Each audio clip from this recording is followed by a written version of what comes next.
Тут корпоративы, наверное, у всех перед 8 марта, и вообще пятница, вечер, и, конечно, есть определенные накладки по времени, но я очень рад, что мы все-таки шумим. Мы это делаем ежеразно, каждый раз имеется в виду, очень и очень громко, потому что есть о чем поговорить. Действительно, материалов очень много. И мы с вами вместе вот прям давайте обсудим, что, собственно, волновало и какие, да, вот эти ветры буйные поднимали этот шум из Ближнего Востока, и не только, кстати, еще из Венгрии дунуло, ох, как нехило. Как всегда, начнем нашу игру в города прямо сейчас. Кто откуда, пишите, пожалуйста.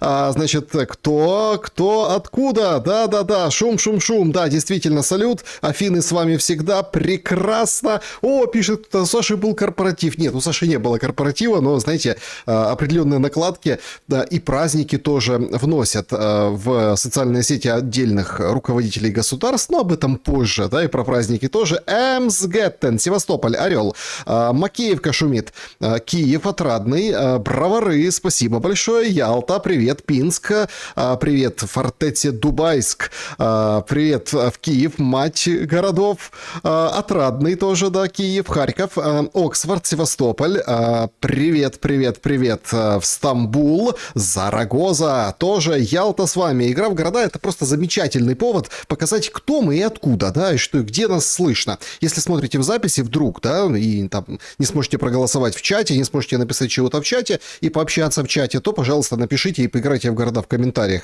Это полезно. Пока давайте проголосуем. Какой культурный код вам ближе? Смотрите, это все очень условно. Культурный код, не гонюсь за конкретными формулировками. В конце подведем итоги. Советский, западный, национальный или никакой. Я гражданин мира, космополит, в общем, все флаги в гости к нам, и, в общем, я над ситуацией, никаких культурных кодов не воспринимаю. 4 варианта, очень интересно, особенно ввиду приближающегося, наступающего 8 марта. Проголосуйте. Интересно, да, вот считать аудиторию, какой ближе вам культурный код. Ташкент, Узбекистан, Балашиха, с нами Гамбург, Урюпинск шумит, Белгород с вами, всем мира и тихой ночи, друзья. Спасибо большое, Тольятти, Ирландия, Псков приветствует. Очень рада видеть вас, Александр, Татьяна. И я вас тоже рад читать, потому что вы пишете здесь, и это очень приятно и здорово. Не забудьте, друзья, поставить лайк, пожалуйста. С Камчатки привет из Чебоксар, Черновцы шумят. Значит, Хорсередиш шумит. Ух ты, Ярославль, Сочи. Хутор Веселый, Порт Катон. Значит, Рязань, Шелест, Шалун, кто-то пишет. Да, спасибо. Чернигов на связи. Эпштейн остров шумит. Ну, а что ему еще делать? Конечно, сколько файлов там. Днепродзержинск, Рига, Краматорск, Магадан. На связи Казантип, Торино, Донецк, привет в Донецк, Франкфурт с вами, друзья, спасибо большое, что пишете, спасибо большое, что присоединяетесь, спасибо за то, что мы вместе, потому что это можно одолеть только вместе. Про Иран, конечно, будем много говорить, про Трампа, но информация, которая сделала мой день, это, конечно, деньги, золотишко в Венгрии. Послушайте, это прям набат. Это прям колокол по Зеленскому, без всяких сомнений. Вот серьезно, это настоящая история провала. Значит, вчера Зеленский собирает совещание, весь такой, скажем, такой деловой, и так все по-деловому у него, там все сидят как мышки, смотрят ему в рот, заглядывают, там Свириденко, там же как бы ситуация на Ближнем Востоке, нет, в общем, каких-то понятных перспектив по ценообразованию на бензин. Тут сговор, тут вроде как не сговор, а вроде как там 6 гривен, 10 гривен подняли, но все уже прогнозируют, что бензин будет ого-го-го-го-го-го. И вот на этом совещании нашлось время и для внешнеполитических вопросов. Значит, Зеленский коментує ситуацію з нефтепроводом «Дружба». Тепер, що стосується того, що коли, скажу чесно, я б його не відновлював би. Це моя позиція. Я її сказав керівникам Європи і сказав ті, хто дзвонили до мене з цим питанням, а також до керівництва Європейського Союзу. То есть я бы нефтепровод «Дружба» не восстанавливал. Ну и Свириденко там, скажем так, изображает умную сову, как бы из-под очков как-то опускает взгляд. На самом деле Ну, то есть, да, не восстанавливал. Я и Европе, я так сказал, они не слушаются, эти проклятые европейцы. Що це російська нафта. Є деякі речі, принципи, які не мають ціни просто. Вони нас вбивають, а ми повинні дати нафту Орбану, бо він, бідненький, без цієї нафти виграти не може вибори. Тому це моя позиція. Але так як сьогодні... Позиция, моя позиция. Орбан без этой нефти не может выиграть выборы, представляете? Ситуація наступна, що Європейський Союз, немає в чому секреті, вони говорять, що 90 мільярдів будуть заблоковані, якщо Україна не почне відновлювати цей трубопровід. Тобто це такі умови, так? Якщо це так звучить, а звучить саме так. І неофіційно, і я дуже попросив, щоб і офіційно це було, щоб ніхто не казав, що ми щось вигадуємо, кудись когось не пускаємо. І тощо. Тобто ми чекаємо офіційного такого звернення. То есть они ждут официального обращения. От кого? От Европы. Они хотят, чтобы они получить бумажку хотят, что это Орбан, это конкретно Орбан не дает Украине денег, представляете? Ну, он там, скажем так, начинает там официальное обращение от кого-то, ну, все и так понятно.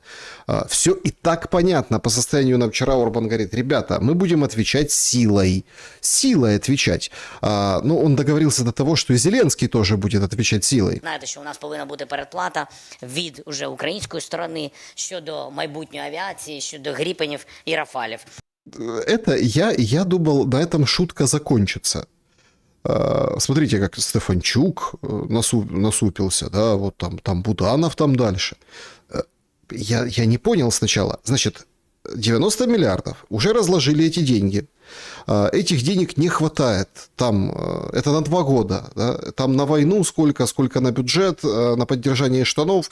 Но там, оказывается, есть предоплата за Гриппины и Рафали. Рафали, те, которые никто даже не собирал, это вот просто он съездил, помните, несколько недель назад там в Париж заезжал, и они там ни о чем, как бы вышли с Макроном, ни о чем поговорили, и это говорит, Рафали, какие-то там в каком-то году, Гриппины, какие-то, а предоплата надо уже сейчас. И он начинает, чем давить на Европу? Предоплатой самой же Европе.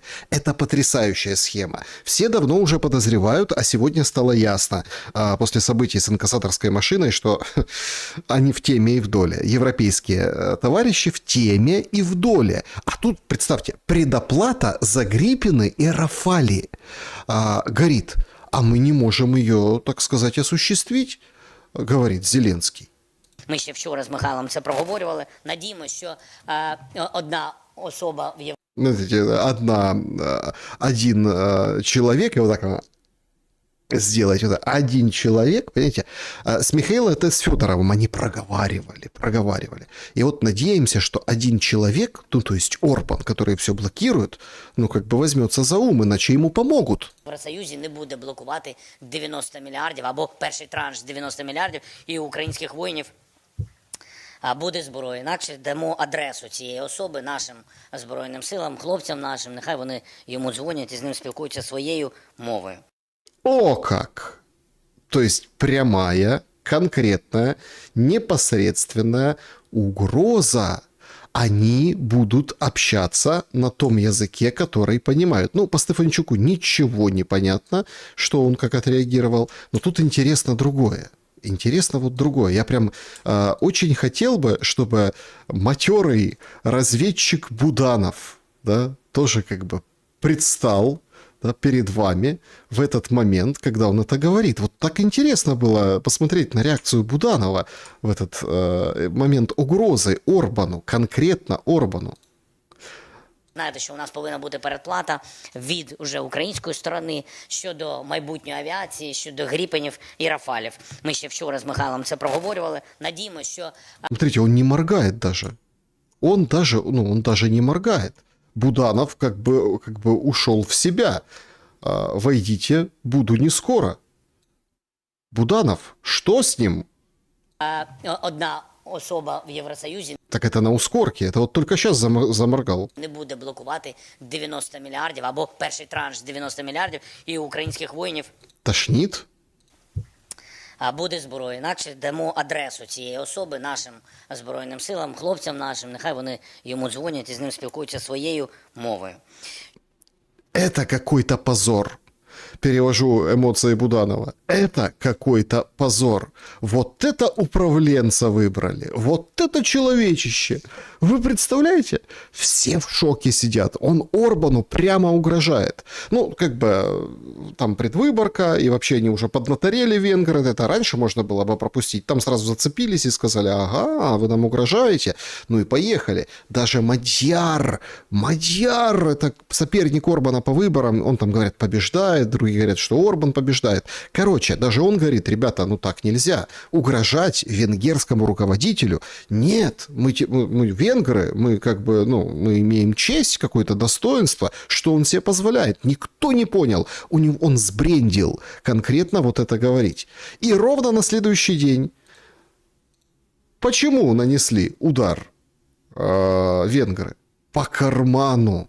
Вот эта замечательная пирамидка из денежек. Это то, что задержали конкретно в инкассаторской машине представители венгерской стороны.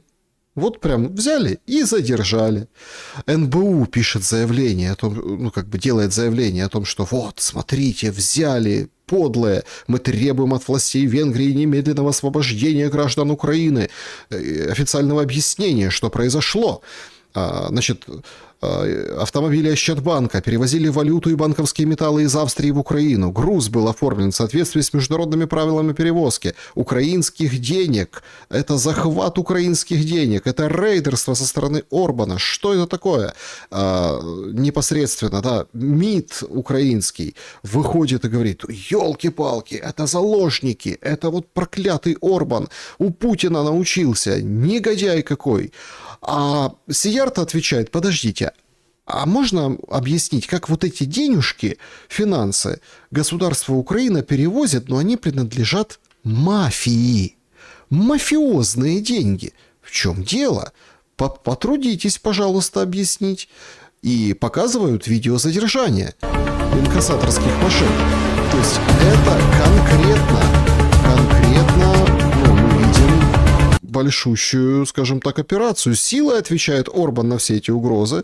Приехал спецназ антитеррористический, ну и как бы всех лицом в пол начинают обыскивать эти машины. И очень интересно, мои подписчики, кстати, обратили внимание, и спасибо вам большое, друзья, кто шумит, все как-то умолчали. Вроде бы первые сообщения были о задержанных инкассаторских машинах, что там какой-то белый порошок нашли, поэтому там и собачка, собственно, там находилась, и это все осматривали. 5 килограммов так-то, на секундочку, из Австрии в Украину, вместе с какими-то мафиозными деньгами. Но потом это все замяли, и как бы эта строчка пропала из описания груза. Но это прям очень интересно. Вот почему такой нервный Зеленский, свежую партию накрыли? Но опять, это версии, это люди просто смотрели сегодня целый день новости, и вот как бы шумят по этому поводу в интернете. Что такое? Более-менее все стало проясняться практически сразу же. Федеральное бюро расследований США, оказывается, значит, арестовали подозреваемых в масштабной схеме мошенничества с поддельными золотыми слитками. Операция была проведена в Венгрии после расследования, которые касаются инвесторов в Нью-Джерси.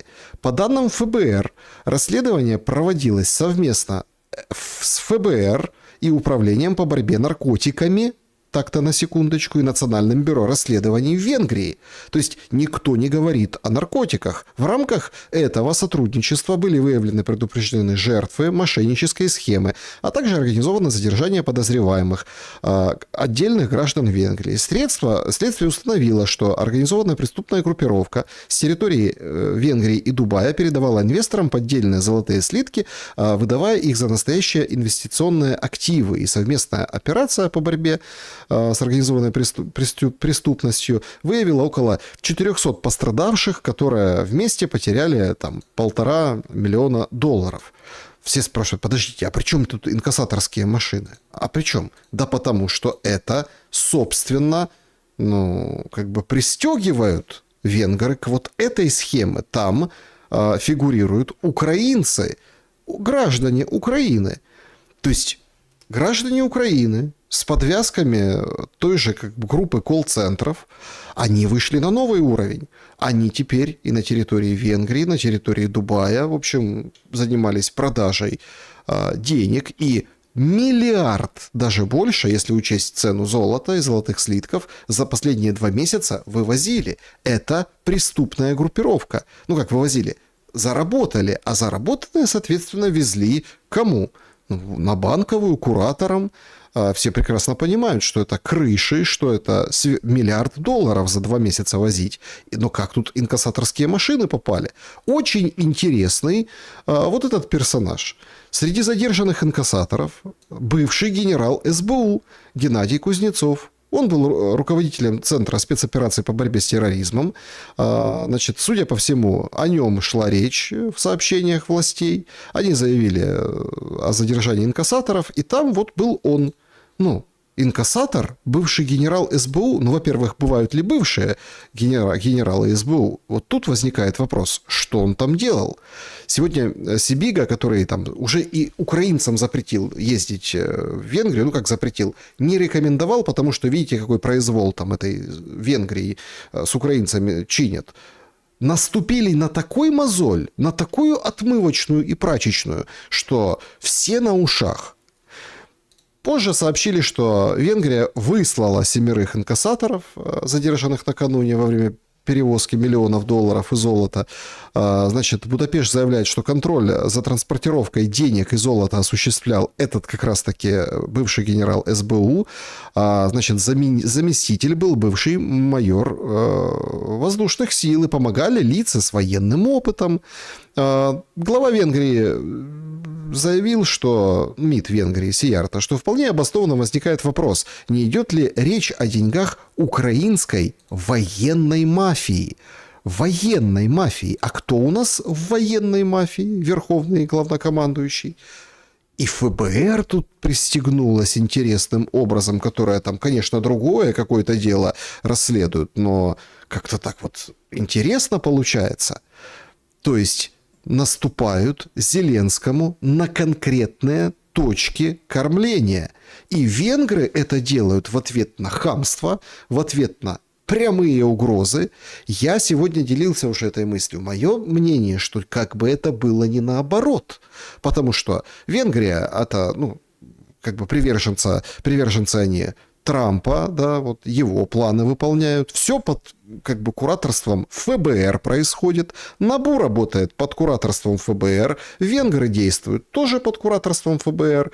Но в государственном банке инкассаторы, ну то есть машины инкассаторские государственного банка везут в том числе что-то, кэш, деньги из Австрии в Украину, которые венгры под кураторством ФБР считают отмытыми, незаконными, мафиозными, плюс военная мафия.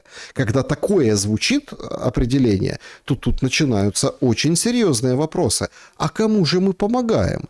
То есть зашли совершенно не с того угла. Все думали, как они зайдут по расследованию коррупции, откатов, воровства на войне. А они зашли со стороны как раз-таки Венгрии, и так это удачно совпало. И вполне вероятно, что Зеленский, вполне вероятно, что там спецура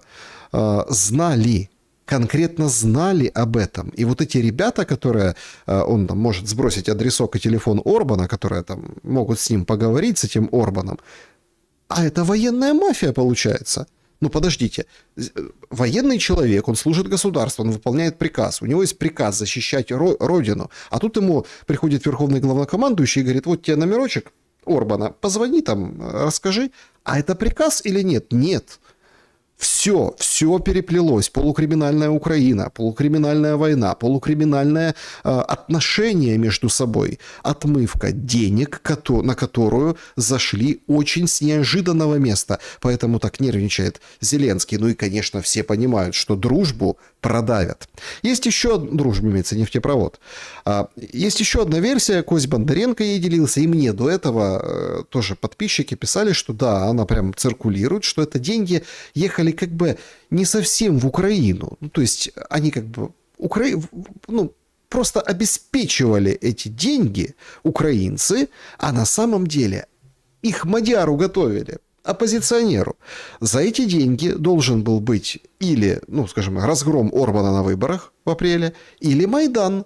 Майдан тот самый. Ну, когда люди выходят, конечно, за идею, приносят чай, теплое одеяло, а потом получают, ну, какие-то суточные, какие-то сотники появляются, и по 100 человек курируют, получают на лапу, а потом раздают. Ну, конечно, это же в целях революции.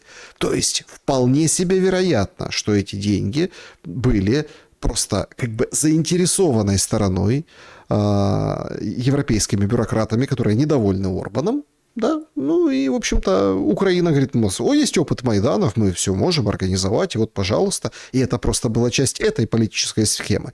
Как версия, она гуляет, но я все-таки больше склонен к тому, что это американцы взялись за вот эту военную, коррумпированную, насквозь прогнившую систему, которая сейчас уже нет разницы, это мафиозный клан или государственная машина, потому что там Зеленский. Вот у нас перед глазами Энергоатом, как строились объекты для защиты сооружений.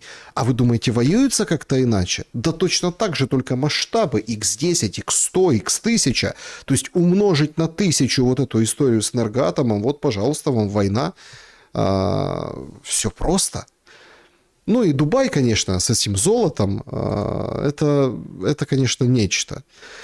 На фоне войны на Ближнем Востоке там вообще просто какие-то сумасшедшие вещи происходят. В Дубае, который сейчас является, ну, как бы под ударом, это центр переработки экспорта вообще драгоценных металлов, там все там на лакшери, все там на этом держится.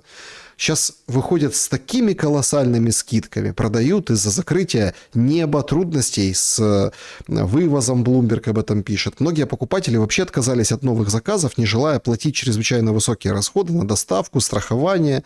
В результате, вместо того, чтобы бесконечно платить за хранение и финансирование, трейдеры предлагают скидки до $30 за унцию по сравнению с мировым эквивалентом в Лондоне. И многие группы остались застрявшие, только часть слитков удалось вывести рейсами вот последние дни. Но, в общем, золото уходит из Дубая.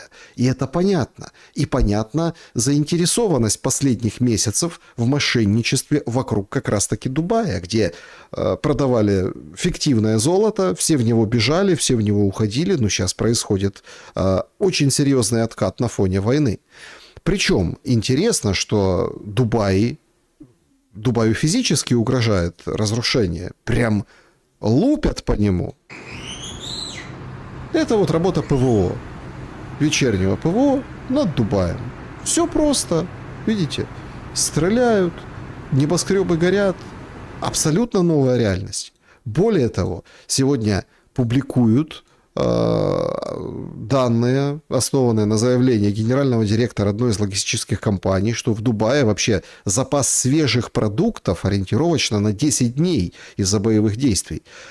Штефан Пауэль в швейцарскому изданию рассказал, что самое большое число, ну или там по населению, короче, самый большой город Арабских Эмиратов может столкнуться с дефицитом продуктов, потому что перебои логистики и закрытые аэропорты, 18% мировых авиаперевозок недоступны. Это может привести к проблемам к поставке товаров. Логистические пути в Дубае можно восстановить автомобильным транспортом через Саудовскую Аравию, но только если будут долгие боевые действия. Значит, даже это не гарантирует решения и надежности. Значит, это логистическая компания, где Пауль директор, более 100 стран мира объединяет, ну, в общем, их сетка, их услуги, и занимается морскими, наземными авиаперевозками. Ну, такой монстр, глобалист. То есть он бьет во все колокола. В самом же Дубае пустота. Вот какая сейчас ситуация внутри торгового центра Marina Mall в Дубае. Очень тихо. Как видите, внизу тоже почти никого. Очень мало людей. Давайте посмотрим. Sephora. Обычно туда приходится... Sephora — это как бы торговая сеть, которая духи, там, скажем так, вот эти все моменты, да, то есть всякие там косметика, вроде как все такое брендовое, там действительно всегда очень много людей. Буквально пробиваться. А сегодня охранник стоит. Не знаю, что он сегодня делает. Охранник? Нет, просто персонал. В Sephora никого. И это, похоже, еще один локдаун. То есть люди сравнивают с локдауном. А так это и есть. Оставайтесь дома, валите, уезжайте. А как уезжать, вообще непонятно. Да и какие-то странные перебои с приложениями платежными. А почему приложения банковские в Арабских Эмиратах перестали работать уже неделю? Что вы думаете по поводу этого? Ну, что думаем? Думаем, что идет глобальный передел, перераспределение и катастрофа стран Персидского залива, которая сейчас уже есть. Кто скажет, Шелест, ну не надо паники. Ну смотри, ты же показывал сам пару дней назад, там, что жрицы любви говорят, слушайте, это так прям работы много стало, все на стрессе, да и вообще люди при деньгах, у них все хорошо, пока толстый сохнет, худой сдохнет. Но смотрите, это ведь абсолютное перераспределение и перетоки. Трамп хочет этих богатеев себе. Он сегодня писал в соцсетях, говорит, какой Рубио молодец. Вывозит тех, кого нам надо, вывозит к нам вывозит. Представляете? То есть там бизнес, какие-то богатые люди, активы, золото, то, что там непосредственно. К нам, давайте, у нас-то все хорошо, нас-то война не тронет. Правда, есть еще одно место, где, несмотря на жуткий ад соцсетей, тоже вроде как неплохо. CNN снимает репортаж об Иране. Делаем короткую остановку на кофе по дороге. Мы уже едем несколько часов. Есть несколько вещей, которые мы заметили. Во-первых, все магазины открыты. И все магазины хорошо заполнены товарами, даже свежими. Например, фруктами и овощами. Кофе, разумеется, тоже есть. Кроме того, заправки. Никаких длинных очередей на автозаправках нет. Топливо, похоже, доступно без проблем. И нигде не видно никакой паники. Как так? У них же война, их же сносят, у них же не пойми что. Это, наверное, агент Аятоллы в CNN пробрался. В Госдепе там есть один Дилан Джонсон, сотрудник Госдепа, так и сказал. Вы распространяете проиранскую пропаганду. Ужас, позор вам, CNN. Ну, зная, что в администрации Трампа с товарищами в Америке проблемы всегда, да, были, то как бы CNN, видите, как не в чести у них, но не показывают, смотрите, так все нормально. В Дубае еды на 10 дней. Проблемы, не пойми что, там цены, проблема с логистикой. А тут, гляньте, заправиться можно, продукты есть. С кем воюет Иран? С первой армией мира? Что-то не то в этом всем. Вообще что-то не то. Тем более, что Америка воюет. Вот свежий номер журнала The Week. Смотрите, орел, ну этот белоголовый орлан, символ Америки, наступил на голубя мира, а голубь мира мертв. И слетела, наверное, так я по размеру прикинул, шапочка мага слетела с него. А? Какой талантливый взгляд художника на происходящее. Так война есть или войны нет? Дважды и Сенат, и Нижняя палата представителей пытались понять, так а что происходит? Давайте Трампу запретим этот беспредел с применением вооруженных сил Америки. И не смогли этого сделать. Выходит спикер Майкл Джонсон, спикер Конгресса, и говорит, слушайте, прям как в Украине все, говорит, так нет войны. Чего вы? Нет войны. Есть СВО. Только что в Палате представителей прошла важная серия голосований. Как вы знаете, резолюция о военных полномочиях провалилась. И это правильный результат. Мы не находимся в состоянии войны и не собираемся воевать. Конечно, а что вы делаете? А мы не собираемся воевать. Мы не в состоянии войны, не надо тут вот эти ваши голосования, не надо там ничего, скажем так, выдумывать, уважаемые там законодатели, демократы и же с ними. Америка не воюет. Президент и Министерство обороны ясно это заявили. Это ограниченная операция, по масштабу и по времени, с четкой задачей. И по всем Ограниченная операция. Ово! Ограниченная война. Ово! Ограниченная военная операция. оценкам эта задача почти выполнена. Мы уничтожаем возможности Ирана по баллистическим ракетам, их арсенал и способность производить новые. Они наращивали их такими темпами, что наши региональные союзники не успевали за этим. Это представляло серьезную и непосредственную угрозу для США. Также мы уничтожаем возможности их военно-морских сил, и все проходит очень успешно. Поэтому операция должна продолжаться. Было бы очень опасно лишать главнокомандующего возможности завершить эту миссию. Это была бы серьезная ошибка Конгресса. Я благодарен, что резолюция не была принята. Ну так вот, видите как, все хорошо. То есть абсолютный нонсенс. Подождите, так США воюет с Ираном или нет? Нет. Это военная операция. Вот четкие цели. Вот вам, собственно, все то, что делаете. Ну, пожалуйста, и делайте, так сказать. Причем доходит до того, что Такер Карлсон даже пострадал. Если ты это осуждаешь, то ты вылетаешь из МАГА. Из вчерашнего МАГА. Трамп исключил Такера Карлсона из движения МАГА после того, как тот раскритиковал бомбежку Ирана, пишет Нью-Йорк Пост. Издание сообщает, что Трамп назвал бывшего ведущего Fox News, а теперь подкастера, недостаточно умным, чтобы понять цель боевых действий в Иране. Такер сбился с пути. Я знал это давно. И он не МАГА. МАГА спасает нашу страну. МАГА делает нашу страну опять великой. МАГА — это Америка прежде всего. Причем на украинский перевели, видите, как тут «Америка понад усе».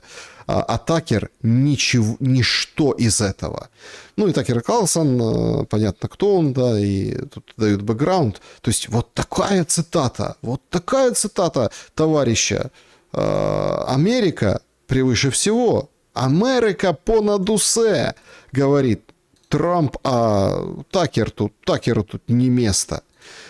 Некоторые, да даже вот прям в рукопашную пытаются противостоять вот этому безумию.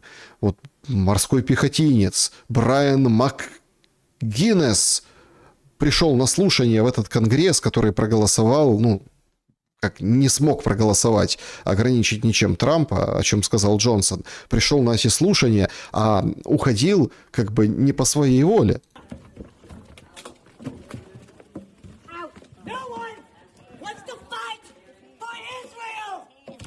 О, никто не хочет драться за его богатство. Его руку. О, его руку. О, я не хочу. Вот, отпусти его руку. Это только ради... Чего ты хочешь? Ты сломал ему руку. Ну, давайте просто перейдем к рукам очень заметного рака. Ладно, входите в дверь. Хорошо, сэр. Сенатор США только что сломал голову морскому пехотинцу. Я не могу остановиться. Я бы сошел с ума из-за сенатора США. Только что сломал руку морскому пехотинцу. Ты трус. Я здесь. Так что ты скажешь, сенатор? Вот поэтому тебя и выгнали. Вот так.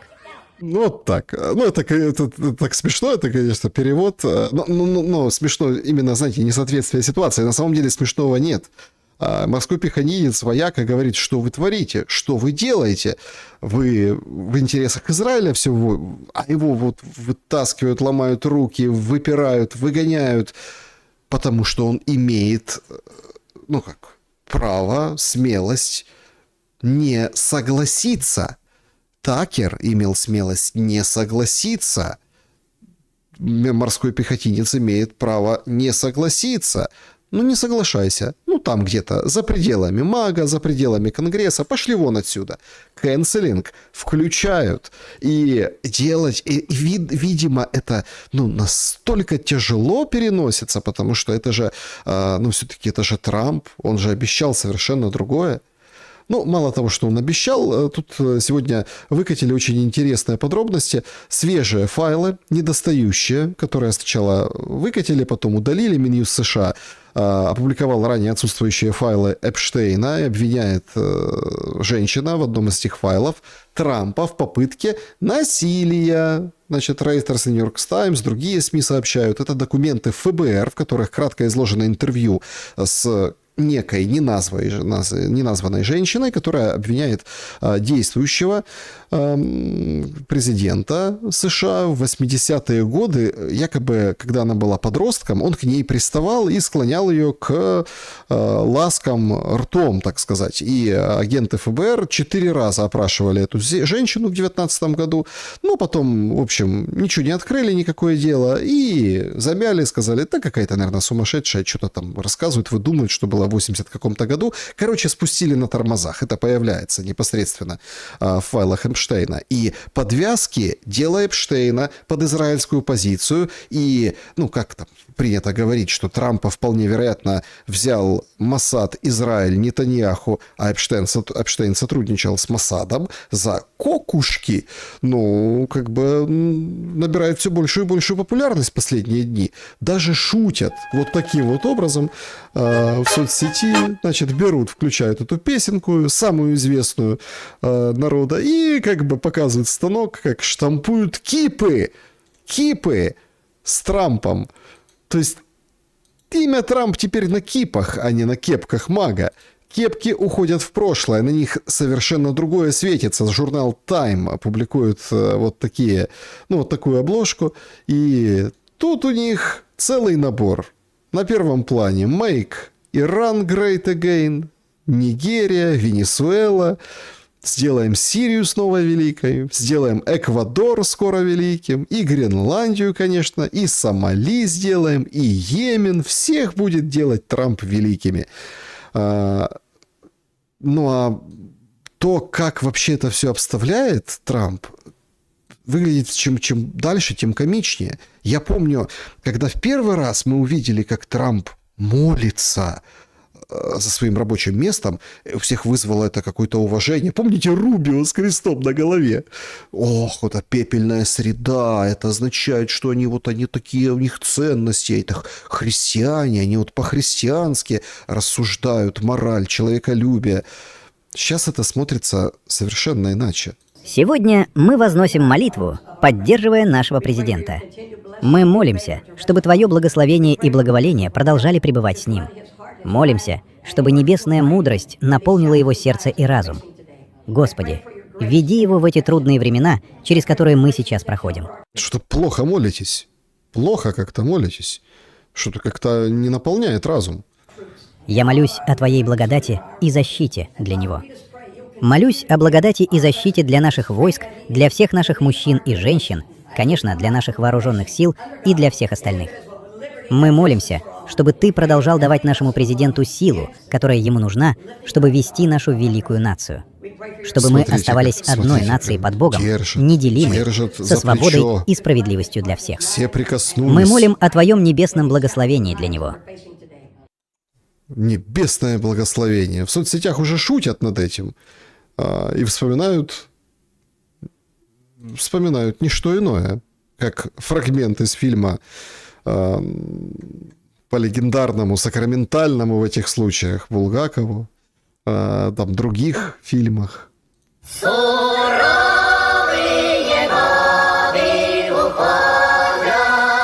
Ну, правда, а как еще по-другому? Так и есть! Суровые годы уходят. То есть они что делают? Давайте соберемся и будем петь. Давайте соберемся и будем молиться.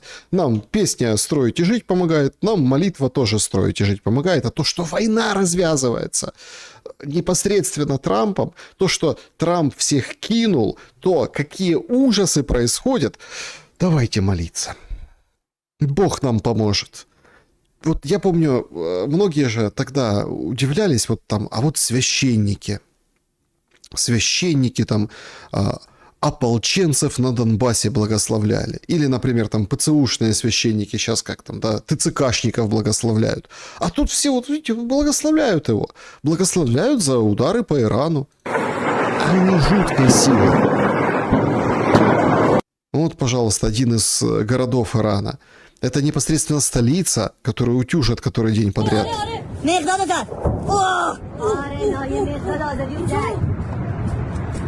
Разносят в хлам, в щепки. Израиль и США разносят Иран в хлам. Но в Белом доме помолились и решили поприкалываться. Вот так вот. И включили под игру GTA, да, там Сан-Андреас. Вот так вот. Все. Типа, уничтожено. Опа, уничтожено. Это смешно, это прикольно. То есть ходит этот герой, это гулялка-бродилка. Ну, нормально, чего?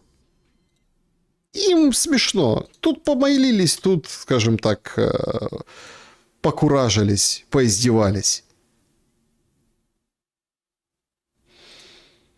Это кадры, как Израиль, публикует их, кстати, Израиль, уничтожал Хаминеи, аятоллу. То есть там было несколько ударов конкретно. Израиль, ну и потом, понятно, вся мировая пресса опубликовали эти кадры. Значит, вот так это было непосредственно. Бункер Хаминеи, пробили бомбы, все уничтожили, убили его семью. Через 2 дня или там, ну, в общем, 1,5 дня, да, наверное, так будет точно, скончалась его супруга, которая получила ранение. То есть это они как какую-то победу превозносят. Какую-то победу. Да? И интересно, что вот эта победа обернулась совершенно другими результатами. Иран митингует, во-первых.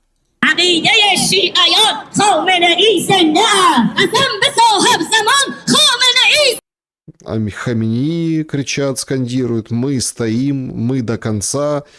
Уже имам, который речь произносит, да, перед, как бы, ну, по христианским меркам, прихожанами или паствой, да, выходит на свою речь имамскую в камуфляже и с автоматом. Вот, пожалуйста, нормально все в Иране. Понятно, что этим автоматом не будет дроны сбивать, или ракеты, или бомбы израильские, американские. Но он демонстрирует, так сказать, всем свое настроение, мобилизуя всех верных, да, исламу. И это становится большой проблемой. По идее. Но не для всех. Ну, как бы не такой уж и большой, и не для всех. В CNN, кстати, собственно, поговорили же с Трампом, он там включался. Он эту тему достаточно легко видит. Замены аятоллы. Он сказал нашему коллеге, что, как вчера сообщил Барак, у него есть примерно 3 кандидата, и он хочет выбрать одного. Я спросила, как это будет работать. Он сказал: очень просто. Так же, как в Венесуэле. У нас там отличный лидер. Она делает фантастическую работу, и все будет так же. Я спросила: вас устроит, если снова будет религиозный лидер, другой аятолла? Он ответил: возможно, да. Все зависит от человека. Я не против религиозных лидеров. Я часто с ними работаю, и они отличные. То есть религиозные лидеры его устраивают. Ему аятолла не нравился. Это Дана Баш, она пересказывает там свое интервью, да, то, что сегодня писали, как поговорили с Трампом. Потом он сказал: нужен лидер, который будет справедлив и хорошо выполнять свою работу, хорошо относиться к Америке и Израилю и к другим странам Ближнего Востока. Они все наши партнеры. Помните вот эту историю, когда, ну, там, брали... Кто ее рассказывал? Арестович, по-моему, рассказывал, или кто-то еще. Да и у кого-то другого я тоже слышал. Что, типа, брали в плен кого-то из россиян, а те говорят: что ж вы там нас бомбите? Ну, чтоб вы нас любили. Ну, такого аятоллу, чтоб любили Америку. Представляете? Вот будет вот кастинг, да? Кастинг на аятоллу хочет проводить Трамп. Он хочет прям участвовать в этом всем. Выбирать товарища, который Америку любит, понимаете? А в это время, пока у него все хорошо, так как в Венесуэле, как-то с нефтью не заладилось. 93 уж бренд. И, простите, это прям становится большой проблемой. Бренд 93, между прочим. А рынок вообще, как бы, вообще никого не удивляет. Минус 800 миллиардов. Всего-навсего. Подумаешь, 800 миллиардов больше, 800 миллиардов меньше. Да и вообще, как там многие говорят: ну, была же нефти 150, ну, ничего страшного, ну, побудет, никто же не умрет. Нормально. А на разнице можно заработать, а на поставках тоже можно заработать. Но вернемся в Иран, где, как рассказывает тот же CNN, в принципе, все нормально, и продукты есть, и заправиться можно, несмотря на вот эти жесточайшие удары. Да? Просто Иран слишком большая страна. Это тоже мало, ну, многие забывают, а нужно как бы помнить. И гнев этой большой страны, ну, отражается на действиях, на идеологии, восприятии этой войны. Значит, на ракетах уже пишут о том, что это в память запускается о девочках, ученицах школы Минап. Сам удар по девочкам становится тоже очень интересной темой. Объявили о том, что будет какое-то расследование. Причем Нью-Йорк Таймс и Рейтерс пишут о том, что по школе в Иране этот удар мог самым масштабным случаем гибели мирных жителей с начала атак США и Израиля. Значит, 150-175 примерно, да, но не менее этих чисел погибло вообще человек. Большинство из них ученицы. Значит, точно число жертв не удается подтвердить. Нью-Йорк Таймс пишет, что анализ спутниковых снимков и видео очевидцев, и публикаций в соцсетях показывает, что здание школы было разрушено высокоточным ударом, прошедшим одновременно с атакой на расположенную рядом военно-морскую базу корпуса стражей, ксировцев, Исламской революции. Значит, американские силы в этот день проводили операции в районе Ормузского пролива, где находилась эта база, поэтому именно США рассматриваются как наиболее вероятная сторона, которая нанесла этот удар. В то же время Рейтерс со ссылкой на 2 американских источников утверждает, что, скорее всего, удар могла нанести американская сторона, однако расследование еще не завершено, выводов нет, возможно, спихнут и на Израиль. А чего и нет. Плюс сегодня сообщили, но я пока не знаю подробностей, наверное, позже узнаем, об еще одном ударе по школе уже для мальчиков. О жертвах пока не сообщается, но, как вы понимаете, да, сбежались все и разбирают завалы, под завалами дети. Цинизму нет предела. Вот эти кадры с иранскими моряками в Индии.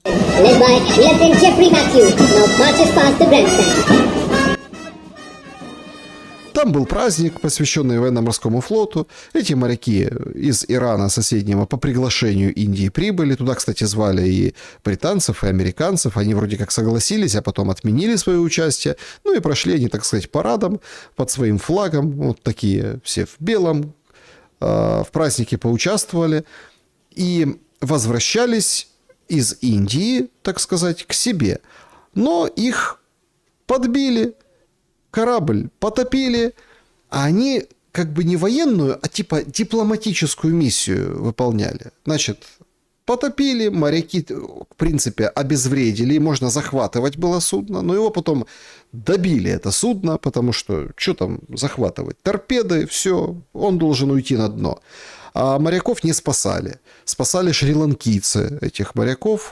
Кого смогли спасти, кого не смогли. История умалчивает. Но около 80-87 трупов выловили в берегах, возле своих берегов, и, соответственно, там, в Индийском океане.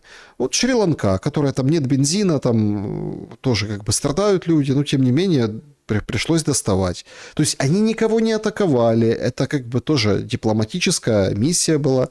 У него же, у Трампа не война. У него же, военная операция. Поэтому абсолютно, насколько я понимаю, даже без боевого оснащения корабль, да, потому что там не было оружия, он просто использовался как декорация для праздника в Индии, его тоже уничтожили. Вот так вот, чтобы по делам всем, чтобы страшно было всем. И не спасали этих моряков, которые тонули, не оказывали помощь. Но к чести американцев, там все-таки свобода слова. На американское телевидение спокойно включают министра иностранных дел Аргачи. То есть вы сейчас говорите, что Иран не хочет прекращения огня? Мы не просим о прекращении огня и не видим причин идти на переговоры, если мы уже дважды вели с ними переговоры, и каждый раз они атаковали нас прямо в ходе переговоров. Поэтому с нашей стороны нет просьбы о прекращении огня и нет просьбы о переговорах с Соединенными Штатами. С нашей стороны нет. Вот так вот нет.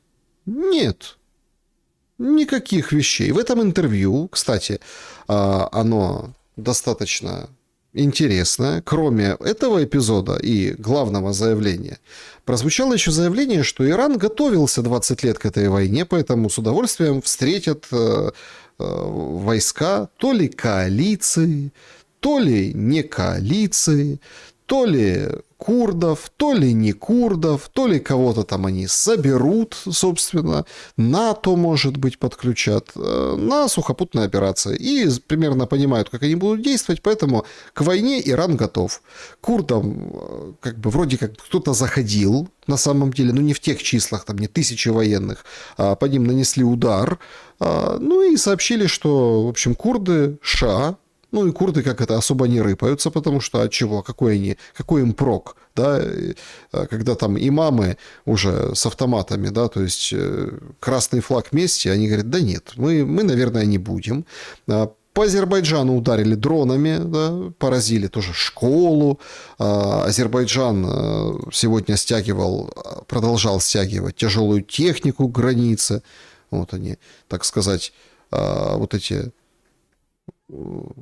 Ну, то есть понятное, да, перемещение военной техники, тоже как бы намек на определенную сухопутную операцию. Колонны достаточно большие, и вряд ли, что они там кого-то собираются сдерживать. Иран не собирается нападать на Азербайджан. Судя по всему, есть, наверное, предпосылка для того, чтобы или свою спецоперацию проводить, или вступать в какой-то союз и коалицию. Ну, в общем, интересно, что ни по Турции, ни по Ирану, это говорит официально, ни по Турции, ни по Азербайджану, говорит официально Иран не бил. Ну, то есть кто-то запускает дроны, кто-то дергает, как говорится, за усы соседние страны, кто-то хочет, чтобы зашли, забрали там куски своих территорий, там с какими-то своими сородичами, земляками, да, там... ну и, в общем-то, родственниками, да, и вот к этому толкают. Раздел Ирана непосредственно и все остальное. Вот что нужно, чтобы коалиция собралась, чтобы пошли воевать все дружно, а США будут с воздуха прикрывать. Вот такой у них план военный. Мощный, конечно, план. Ничего не скажешь. А сколько же это все продлится? Ну как сколько? Несколько недель. Axios сегодня пишет, что госсекретарь США якобы Рубио рассказал главам МИД арабских стран, что военная операция против Ирана несколько недель пробудет. В общем, Рубио подчеркнул, что нынешний военный фокус направлен на иранские пусковые установки ракет и запасы, производственные объекты. Значит, министр, говорит Рубио, в общем, США не является официально не является у США целью смена режима в Иране. Однако как бы дает понять, что Вашингтон хотел бы видеть нормальных людей у власти, которых он хочет. То есть Рубио вообще делает такие очень заявления, сглаживает этого дурысвета Трампа, но тем не менее, в общем, Рубио отмечает, что в настоящий момент у США нет диалога с иранскими властями, и любые переговоры сейчас могли бы подорвать текущие военные цели, поэтому как бы отвечая Аркачи, он говорит, что ну да, и Америке переговоры невыгодны. Более того, он же с арабскими странами ведет переговоры, чтобы те вступили в войну. Давайте, пока не поздно. Но арабские страны как бы немного слегка в шоке. Бахрейн, например. Четкий удар по небоскребу. Ну, вот так вот. Хлоп и все. А что там в этом небоскребе? А там, заявляет Иран, да, говорит, это мы били. Там американские военные. НПЗ в Бахрейне. Пожар знатный. Подрывают. Более того, эпические кадры от прилета по авиационной базе принца Султана в Саудовской Аравии. Ракета прям в лоб летит. Смотрите. Прям четенько. Где ПВО? Какое ПВО? Слушайте, без Зеленского точно не обойтись. Смотрите, какие удары пропускают. Причем говорят, ну и сегодня тоже с Латыниной мы говорили, мощь падает, они вот бьют, но мы не понимаем как бы процента. Нам, конечно, рассказывают, Хексит, о том, что там 60%, еще сколько-то процентов поразили, вот осталось совсем чуть-чуть, ракет осталось ненадолго. Ракет ненадолго, но почему-то Ормузский пролив, вот данные за 24 часа тоже на ускорочке, особо никто не ходит там. Вообще практически никто не ходит. Американцы обещали взять как бы под патрулирование своими кораблями, но пока стесняются. Наверное, пока не хотят. Да? Им там предлагают, давайте остров там возьмите под контроль, захватите, да, под свой контроль иранский, а давайте еще, но все немножко как бы включают голову. Ну, то есть не сухопутная операция, а типа островная. Взяли и зашли на остров. Так его уничтожат тут же артиллерией, там, минометами, там долетает все очень быстро к берегу, там один из островов. Давайте возьмите под контроль Ормузский пролив. Так будут лупить по американским кораблям и по вот, кораблям сопровождения и по самим кораблям. Вот сегодняшнее видео: горит танкер в Ормузском проливе. Конкретно. Все, поразили дроны и, в общем, много беды наделали. Ущерб большой. Интересно, что многие, и вот вчера многие смотрели, например, премьеры я запустил видео, и многие досматривали сегодня, Геннадий М., да, как раскладывает эту всю ситуацию. Похожий взгляд у достаточно многих, у многой профессуры похожий взгляд. Вот, пожалуйста, есть такой профессор Цзян, да, очень популярный как бы специалист, историк. Итак, ребята, у нас в гостях еще один известный эксперт и гость, который впервые участвует в нашей передаче. Профессор Джан, звезда популярного YouTube-канала Predictive History. Он использует теорию игр для анализа прошлых, текущих и прогнозирования будущих геополитических событий. И сейчас он с нами. Профессор, рада вас видеть. Рад вас видеть, сэр. Спасибо, что пригласили меня. Да, конечно. Итак, для тех, кто не знаком с вашей работой, я хотела бы показать, что еще в 2024 году вы сделали 3 важных прогноза. Во-первых, что победит Трамп. Во-вторых, что он начнет войну с Ираном. И в-третьих, что США проиграют эту войну. Давайте послушаем. В этом семестре я делаю 3 важных прогноза. Первый, что в ноябре победит Трамп. Второй, что США вступят в войну с Ираном. И третий важный прогноз, что США проиграют эту войну, что навсегда изменит мировой порядок. Очевидно, что последний прогноз пока не сбылся, и это довольно смелое заявление. Вы по-прежнему его придерживаетесь? Что из того, что вы уже увидели, заставляет вас оставаться? На самом деле сейчас это война на истощение между США и Ираном.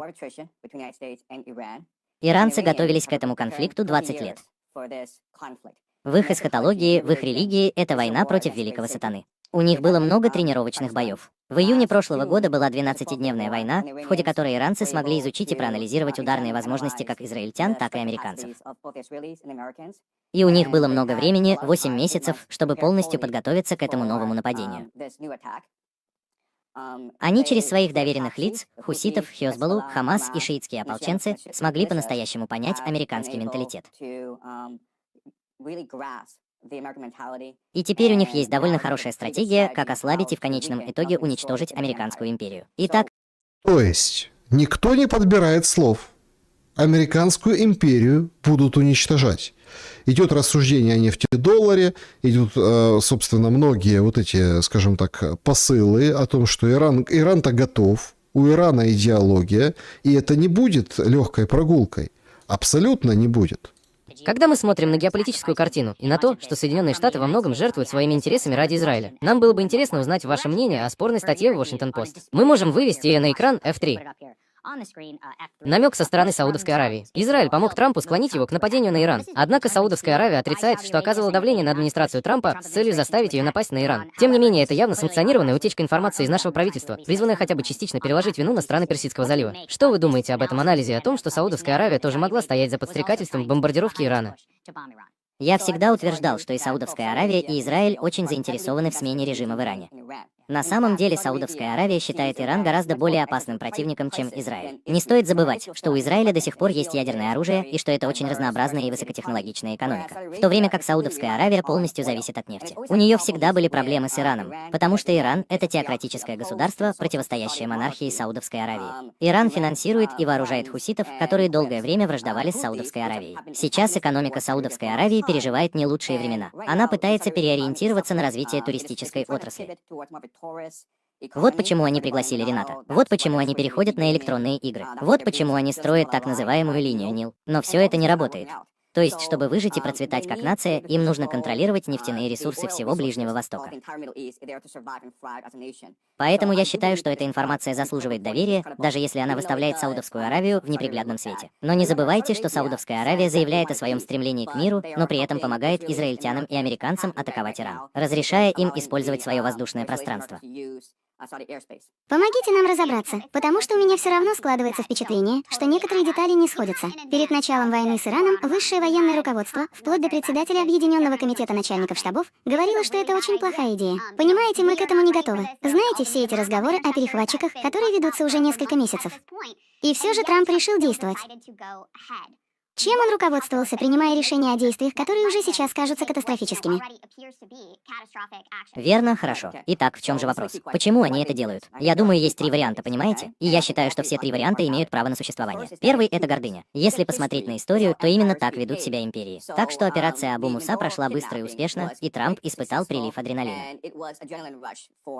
И это придало ему уверенности в мощи американской армии. Итак, гордыня сыграла свою роль, и мы видим это на протяжении всей истории. Почему Гитлер напал на Сталина? Потому что он очень легко завоевал Европу и считал себя непобедимым, верно? И это привело к разгрому немецкой армии в Советском Союзе. Итак, высокомерие — это один из факторов. Затем нужно проанализировать внутриполитические расчеты, согласно которым, хотя Америка и не получает выгоды от войны с Ираном, сам Трамп от нее выигрывает.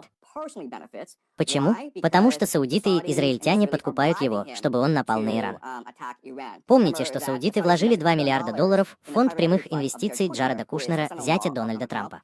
Ну, то есть, фактически мы видим, что вещи, которые говорит, ну, не просто там какие-то непонятные люди, а люди, которые чьи прогнозы сбиваются. Точно так же о фондах, точно так же о том, что задница ожидает вообще как бы страны Персидского залива.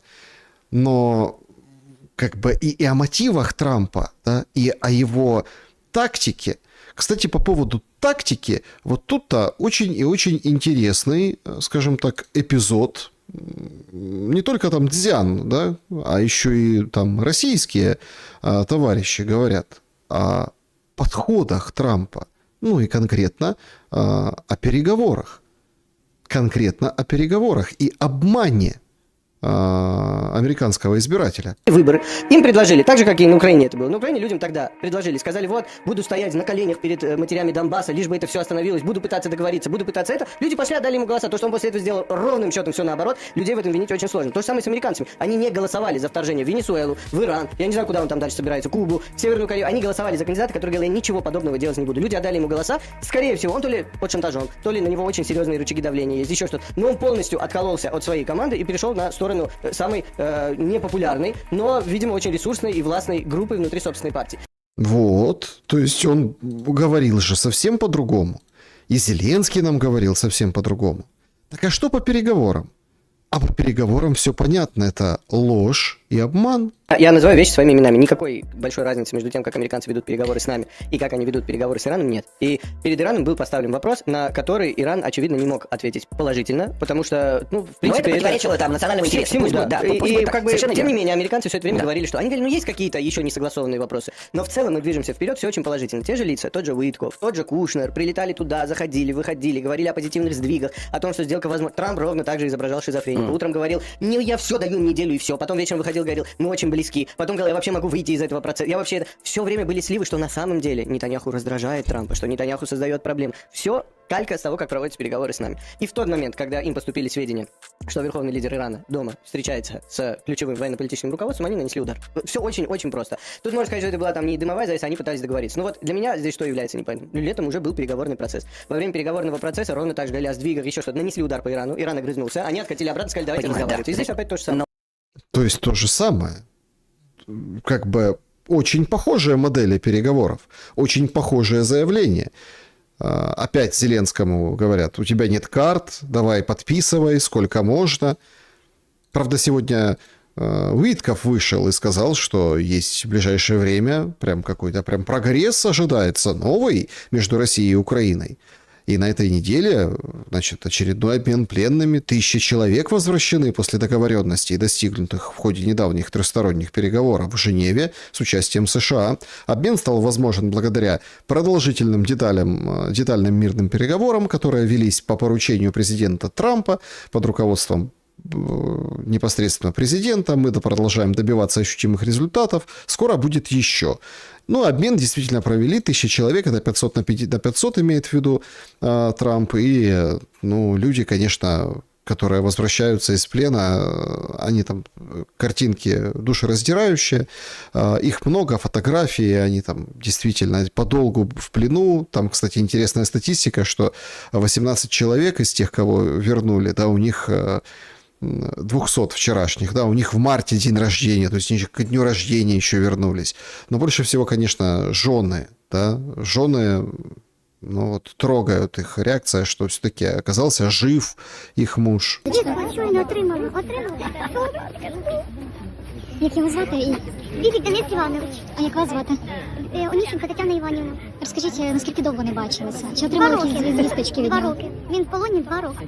То я його дуже чекаю, дуже чекаю. Чи знаєте, в якому стані він? Ні. Нічого не повідомляли? Ні, нічого не повідомляли, нічого не знаю. І тільки лише один раз знаю, що він попав в полон.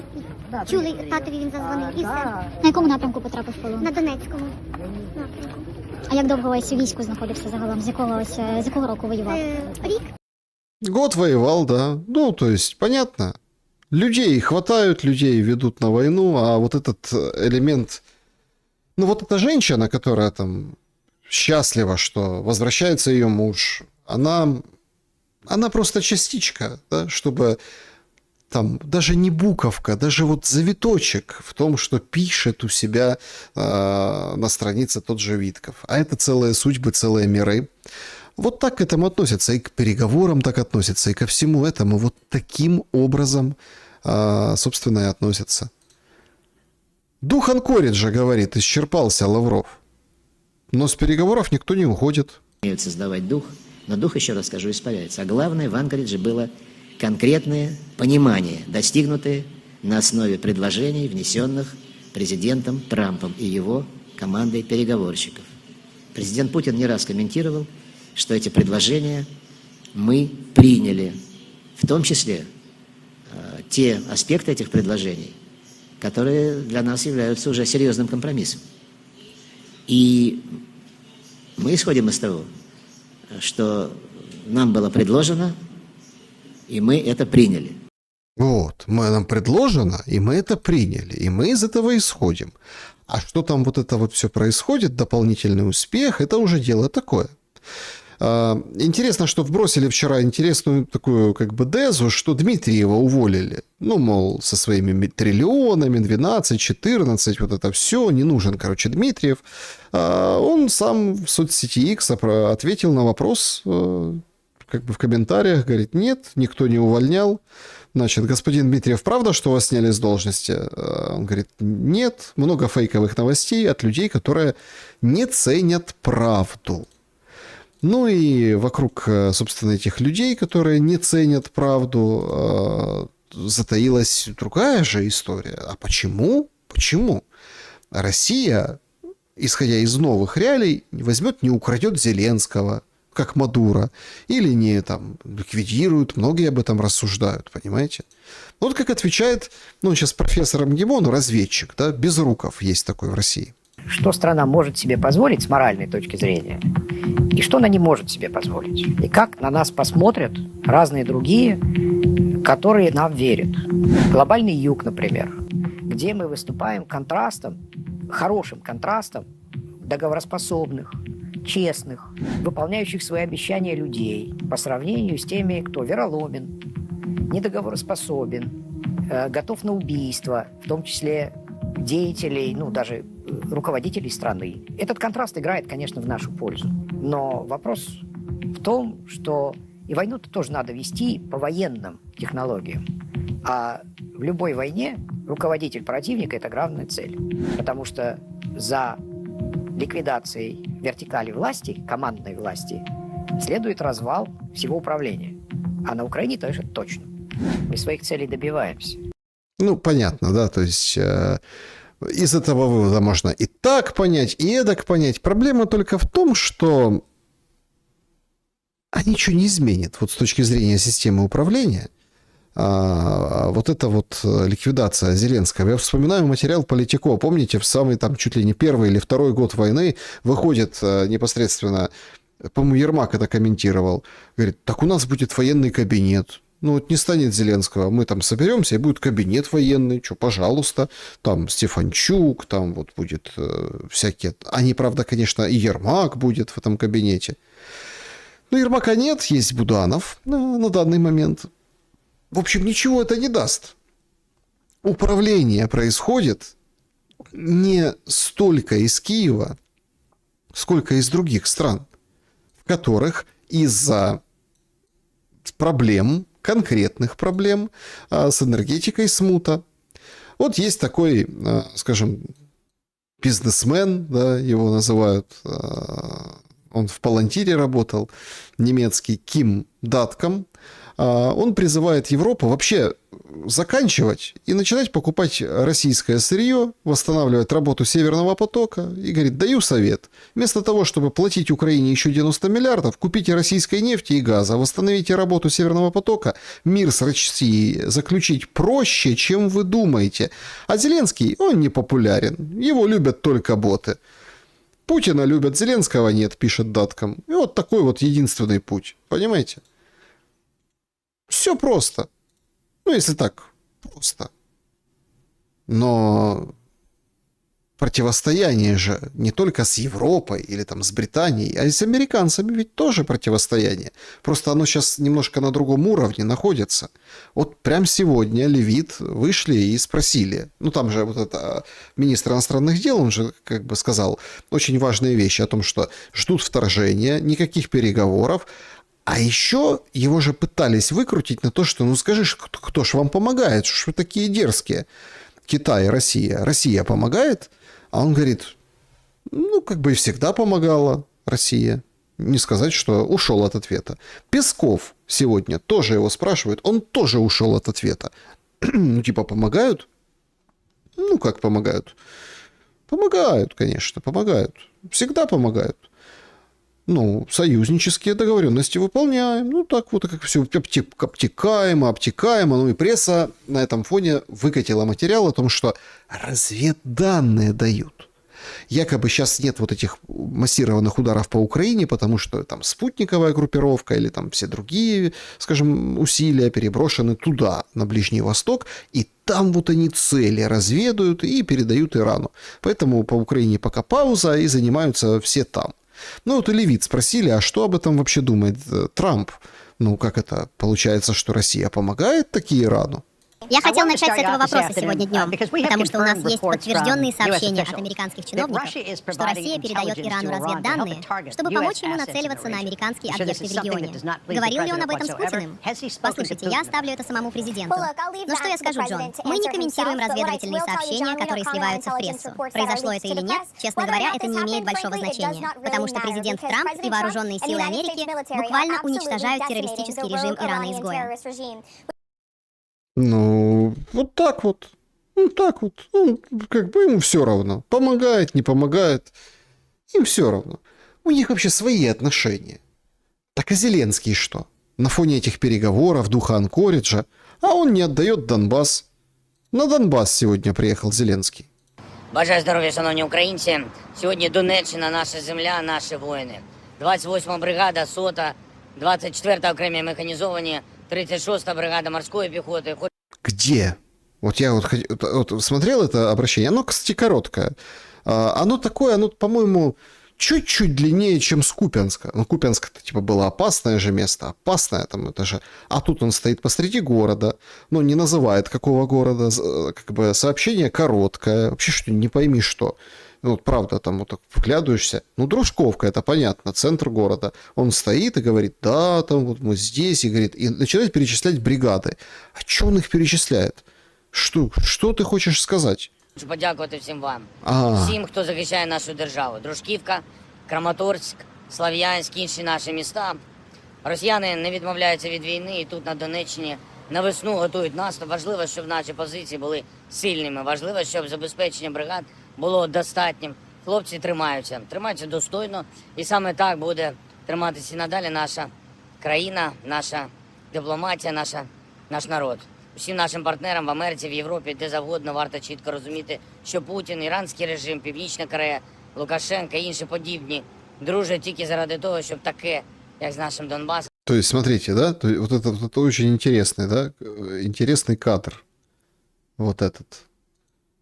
Вот он, да? Вот это вот очень интересный кадр, обратите на него внимание. Ну, давайте дослушаем. Он же все-таки обращение записал, съездил же в Дружковку, и причем, смотрите, показывают, да, там он стоит охранник, ну, как военный, сопровождает, смотрит по сторонам, чтобы никто близко не подошел, показывают его со второй камеры, чтобы не было, типа, версии, что это искусственный интеллект.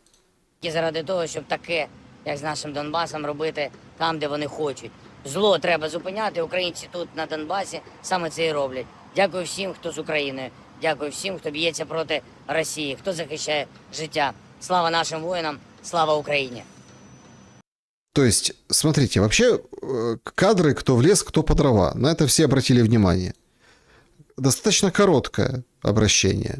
О чем? Поблагодарил воинов, говорит, Донбасс наш и все такое. Но люди, которые, они все-таки есть еще, да, на Донбассе, интернет у них есть, и они вот обратили внимание. 2 дня назад Министерство юстиции Украины публикует, ну, такой пост сострадания.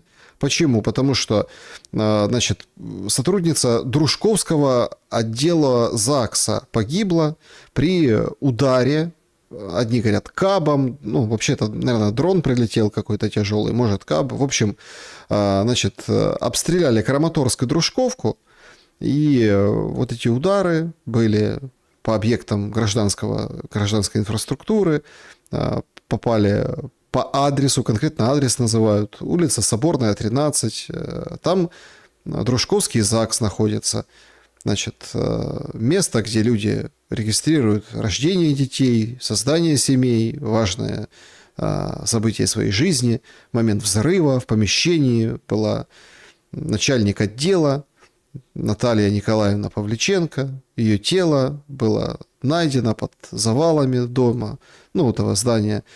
Наталья Николаевна проработала 18 лет в ЗАГСе, в общем, тяжелая утрата, коллектив Министерства юстиции, соболезнования, бесспорно соболезнования, светлая память и, собственно, фотографии. И фотографии того места, где сегодня Зеленский записывал свое обращение. Ровно того самого места. Консерва.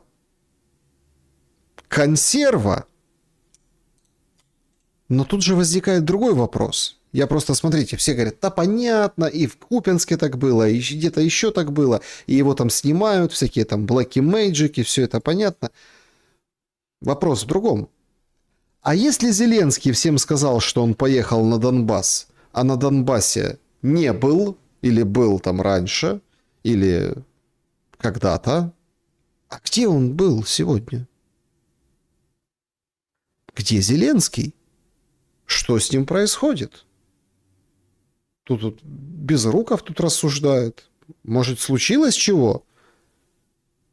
Ну, как бы, я понимаю, что не надо спешить радоваться, но ну, давайте все-таки подумаем. Если ты записываешь вот такие консервы и выдаешь их, это можно объяснить там разными событиями, но 2 дня разлета, это нам говорит о серьезных каких-то прям проблемах.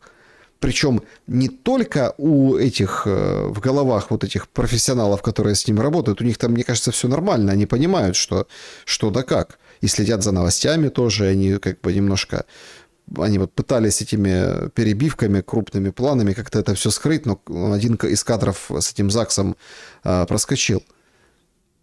Это проблема у самого Зеленского. Он сегодня подписывает закон, что все должны водители останавливаться в момент минуты молчания. Каждое утро в 9 часов обязательное проведение минуты молчания. Это ритуал благодарности, почтения памяти. Органы государственной власти, значит, обязаны обеспечить информирование о начале и завершении на предприятиях, организациях. Значит, сообщать о минуте молчания должны СМИ, независимо от формы собственности. Все. Газеты, пароходы, везде. Везде минута молчания.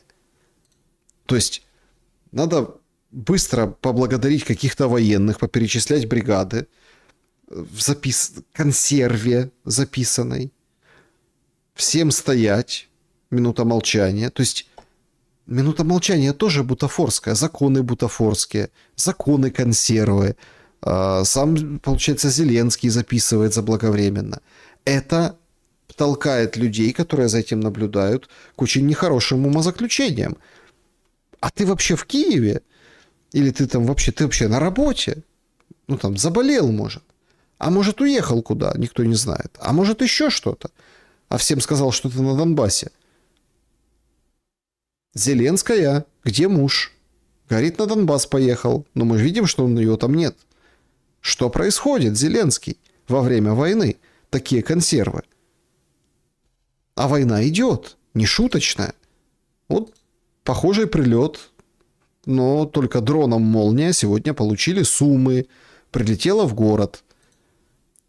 Deep State сегодня сообщили, что в Сумской области Россия расширяет контроль над, скажем так, на одном из приграничных направлений, там село Покровка. Серая зона соединила этот участок с соседним российским плацдармом в Гробовском. То есть тут конкретно уже чуть шире стал этот условный заход россиян.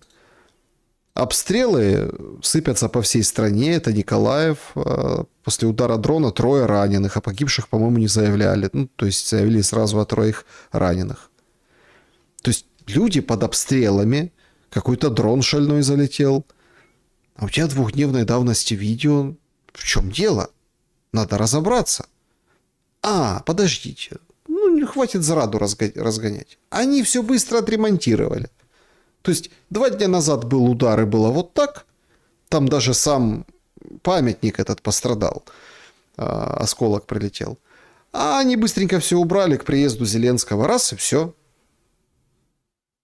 Ну, то есть... И сегодня уже все хорошо. Поэтому верим Зеленскому, он ездит, благодарит армию. Вчера наградил Стерненко, сегодня благодарит армию. Все в порядке.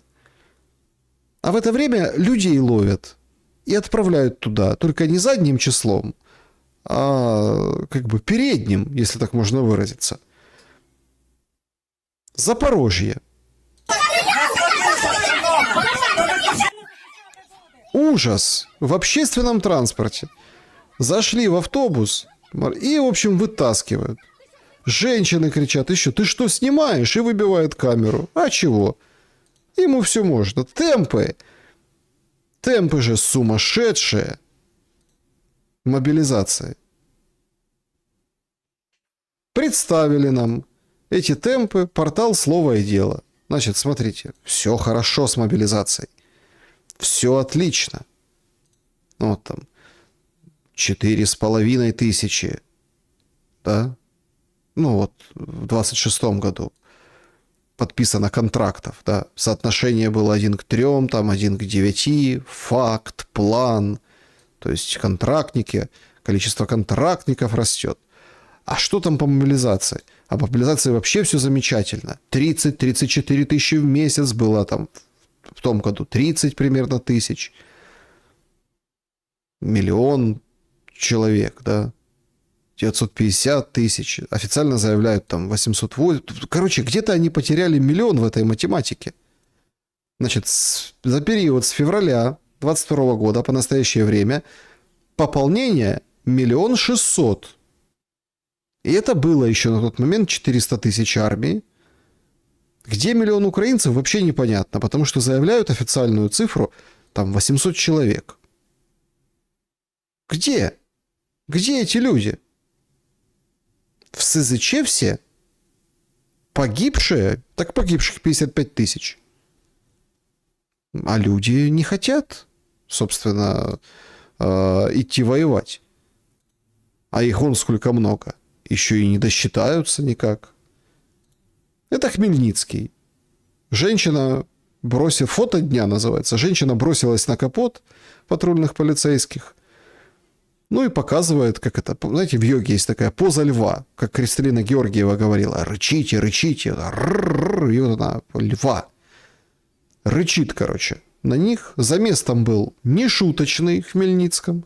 И люди победили и полицаев, и ТЦКшников.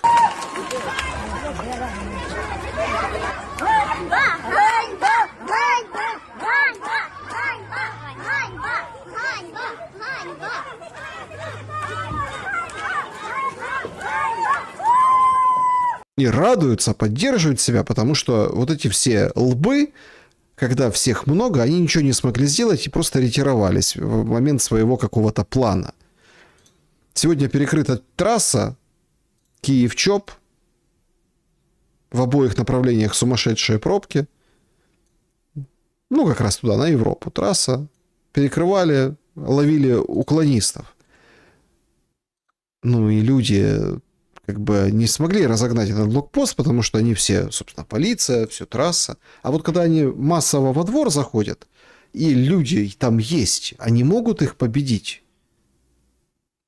И получается победить. Причем интересно, что эта победа уже как бы вдохновляет людей. Людина пакує бус, нічого не закінчується в цій країні. Диви, що зараз. Ти бачиш? Город Киев, замес. Смотрит человек и рассуждает про эту страну. В рукопашку. Человек боевой паренек, готов драться. Его пшикают газом. Но, в общем, люди отбили мужика. Поліція не за людей, а проти людей. Достав, дивись. Достав пістолет. Ти бачиш?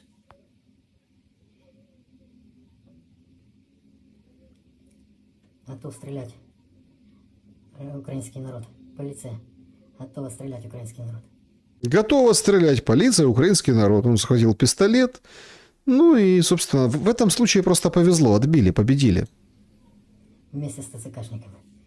Люди повиходили з машин, щоб цей безпреділ якось зупинити. Бо це просто безпреділ. Це безпреділ зі сторони поліції.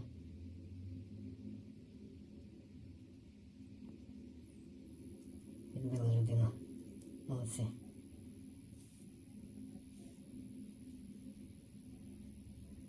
Бачиш, у балаклавах нічого не бояться, достають оружие.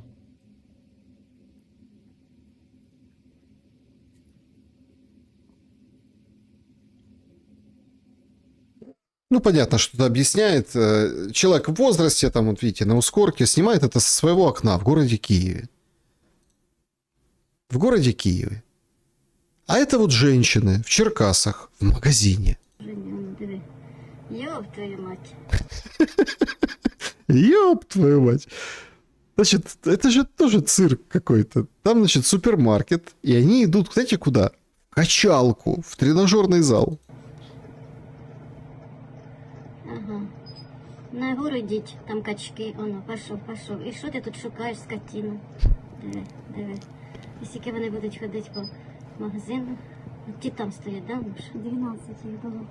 Ти вже То есть там качалка, ну они так раз-раз-раз и зашли в супермаркет и по магазину, и уже там на кассе, уже там к людям пристают. порахувала. О, воно вже Зоя якось піхає. А, це теж з ними оцей? Ага. Ось. Вони ось ж трошки ломанулися в качалку, ну не В балаклавах, ти бачиш? Ну а что им делать в качалке? В магазине надо. Там хоть люди при деньгах покупать что-то пришли, а в качалке там что? Что у них? Батончики забирать. Стоять Дивись, ось в магазині, стоїть. там, ось оці виходять. Дивися. Ого. Раз, два, три, чотири, п'ять, 6, 7, 8, А Ванелька погнала. Погнала. Це що, вона кричить зараз на них іде ззаді? Оце вона такі Оце, блін, мота, вони виходять, нічого не один з кажуть. телефоном був не в формі. Оце він балакав, він був в балаклаві, але він був не по формі. Один єдинственний. Оно, пошли. Зараза. І я як отой баран з відкритим ротом. 17 человек.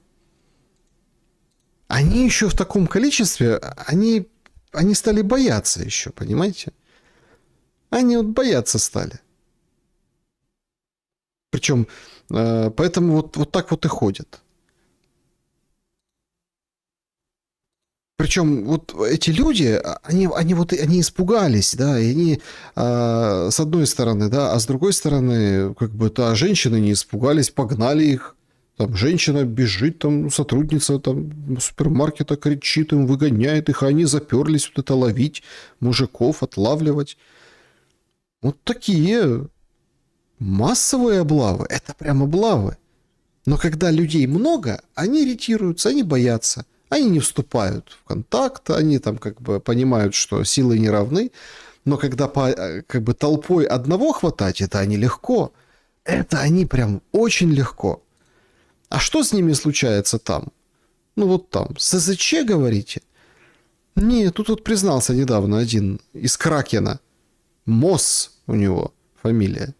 Что вот в этих мобилизованных, которых не досчитываются миллиона, как-то где-то он испарился по статистике, которую представило слово и дело, что они вот сидят, там же запустили это «Армия плюс», и вот человек хочет перевестись куда-то, а он говорит: переводишься от меня куда-то, в пехоту пойдешь, то есть на мясо.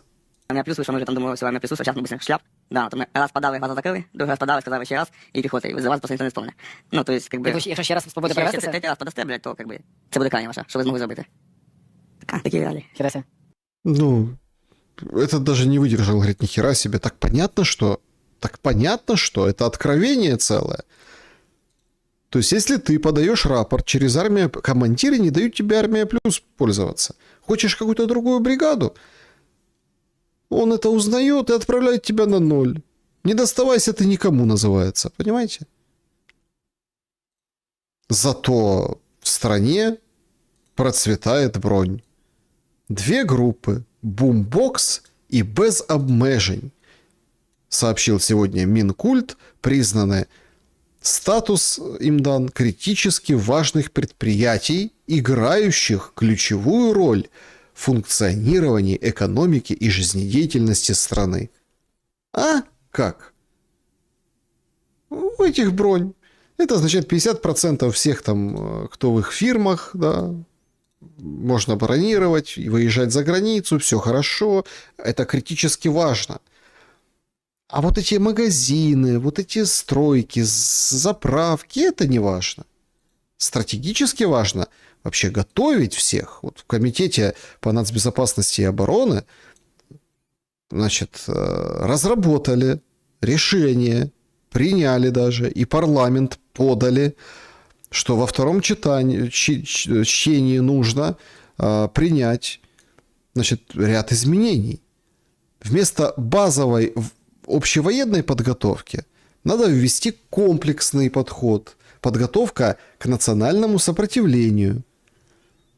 Значит, студентов и учеников школ независимо от пола надо обучать военным дисциплинам.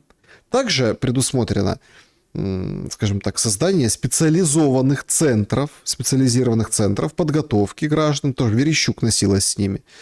национального сопротивления, которые предназначены, ну, все-таки для практических вопросов. Стрельбища. На полигонах ВСУ будут, сертифицированных стрельбищах, современных интерактивных тренажерах. Лица, значит, чья вера, да, не позволяет пользоваться оружием, могут заменить как бы военные модули курса другими.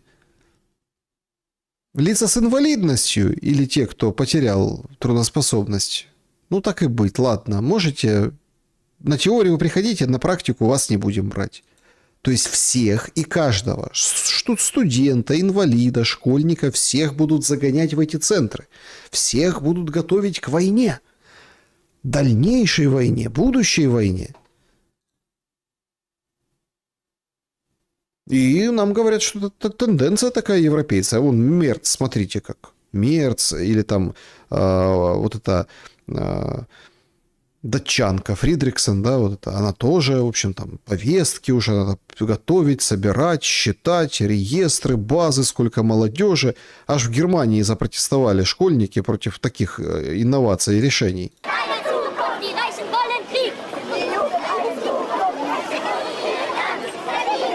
То есть тысячи школьников в разных городах выходят с плакатами, это марш такой, мы против, мы не хотим.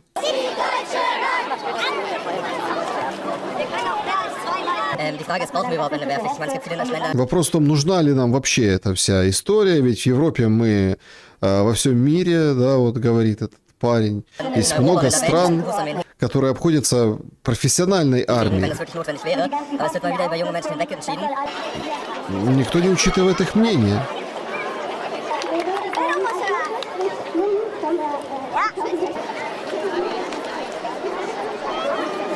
То есть жребий будет. Если будет недостаточно добровольцев, парламент может разрешить призыв, в том числе по жребию. Ich gehe fast davon aus, dass es eine wirkliche Wehrpflicht mündet, weil wir sehen gerade, wir sind auf einem Schulstreik. Die Schülerinnen und Schüler sind nicht bereit dafür, für die Interessen von einigen wenigen in den Krieg zu ziehen.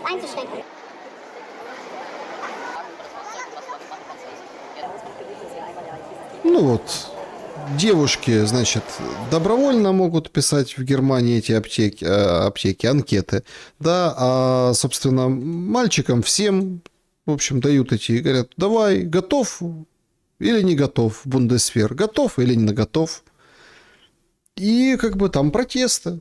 Выходят люди, говорят, не хотим мы вот это защищать ваше все. Профессиональное, окей, давайте. Мы и так платим. Но тут же никто не поднимает вопрос. А мы же в Украине платим, они ж воевать. А пускай воюют. Он Зеленский отправил же Дубай защищать. Ну или какую-то другую, может быть, ближневосточную страну залива. Ну и вот давайте, это ж мы Украина, мы ж их кормим, мы ж им деньги даем. Орбан, правда, артачится, блокирует. Но ничего страшного, прогнут под нефтепровод «Дружба» и выделят. У Зеленского выхода нет, вот он мечется. Плюс еще там деньги какие-то левые ловят в украинских инкассаторных машинах. То есть, пускай украинцы воюют. Они и так умирают, они такие профессионалы, боги. И выворачивают эту пропаганду. Школьники, люди с инвалидностью, пенсионеры, все в центр сопротивления. Мы ж Европу защищаем. Ясное дело, что школота немецкая не хочет этого делать. А против кого им это делать? Вы знаете, очень многие говорят, что Европа будет в ближайшее будущее втянута в войну и будет воевать. Прям Европа. Прям вот эти вещи, помните, в Давосе, кажется, показывали на больших экранах, украинская делегация искусственным интеллектом смонтировала, сгенерировала фильм, как летят вот эти дроны, шахеды и поражают разные города. Так вот сегодня Иран вышел и сказал, если вы присоединитесь к американцам и израильтянам по войне с нами, мы будем по вам стрелять. И уже видно, там показывают карты, сколько там 3000 километров куда-то летит, сколько 2000 километров. И вполне вероятно, что не Россия нападет, а Иран нападет. А Иран нападет по военным базам, если НАТО впишется прямо, ну там нет консенсуса, поэтому вряд ли. Но если какая-то страна европейская, то почему бы и нет?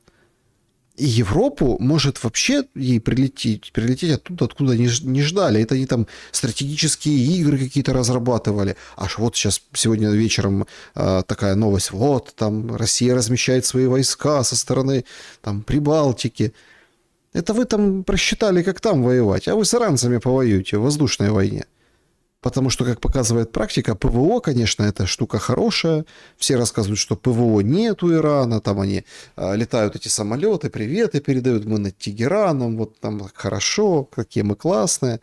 Но дроны сбивают, например. Иногда сбивают, и иногда и в дружественный огонь попадают. Ничего хорошего в этом нет, в том, что они демонстрируют. А зачем им ПВО? У них все под землей. Подземные города, туннели, бункеры, все там. Бункерные бомбы, ну так а вы найдите для начала, чтобы куда-то попасть. Поэтому Европа вряд ли, скажем, поддержит Трампа. Потому что внутри куча мусульман. А джихад еще пока никто не отменял. Джихад же объявил Иран. Фетвы издают вот эти... ну, скажем, хотел сказать руководители, да, ну, вот эти муллы, да, которые по мечетям издают, и, в общем, все.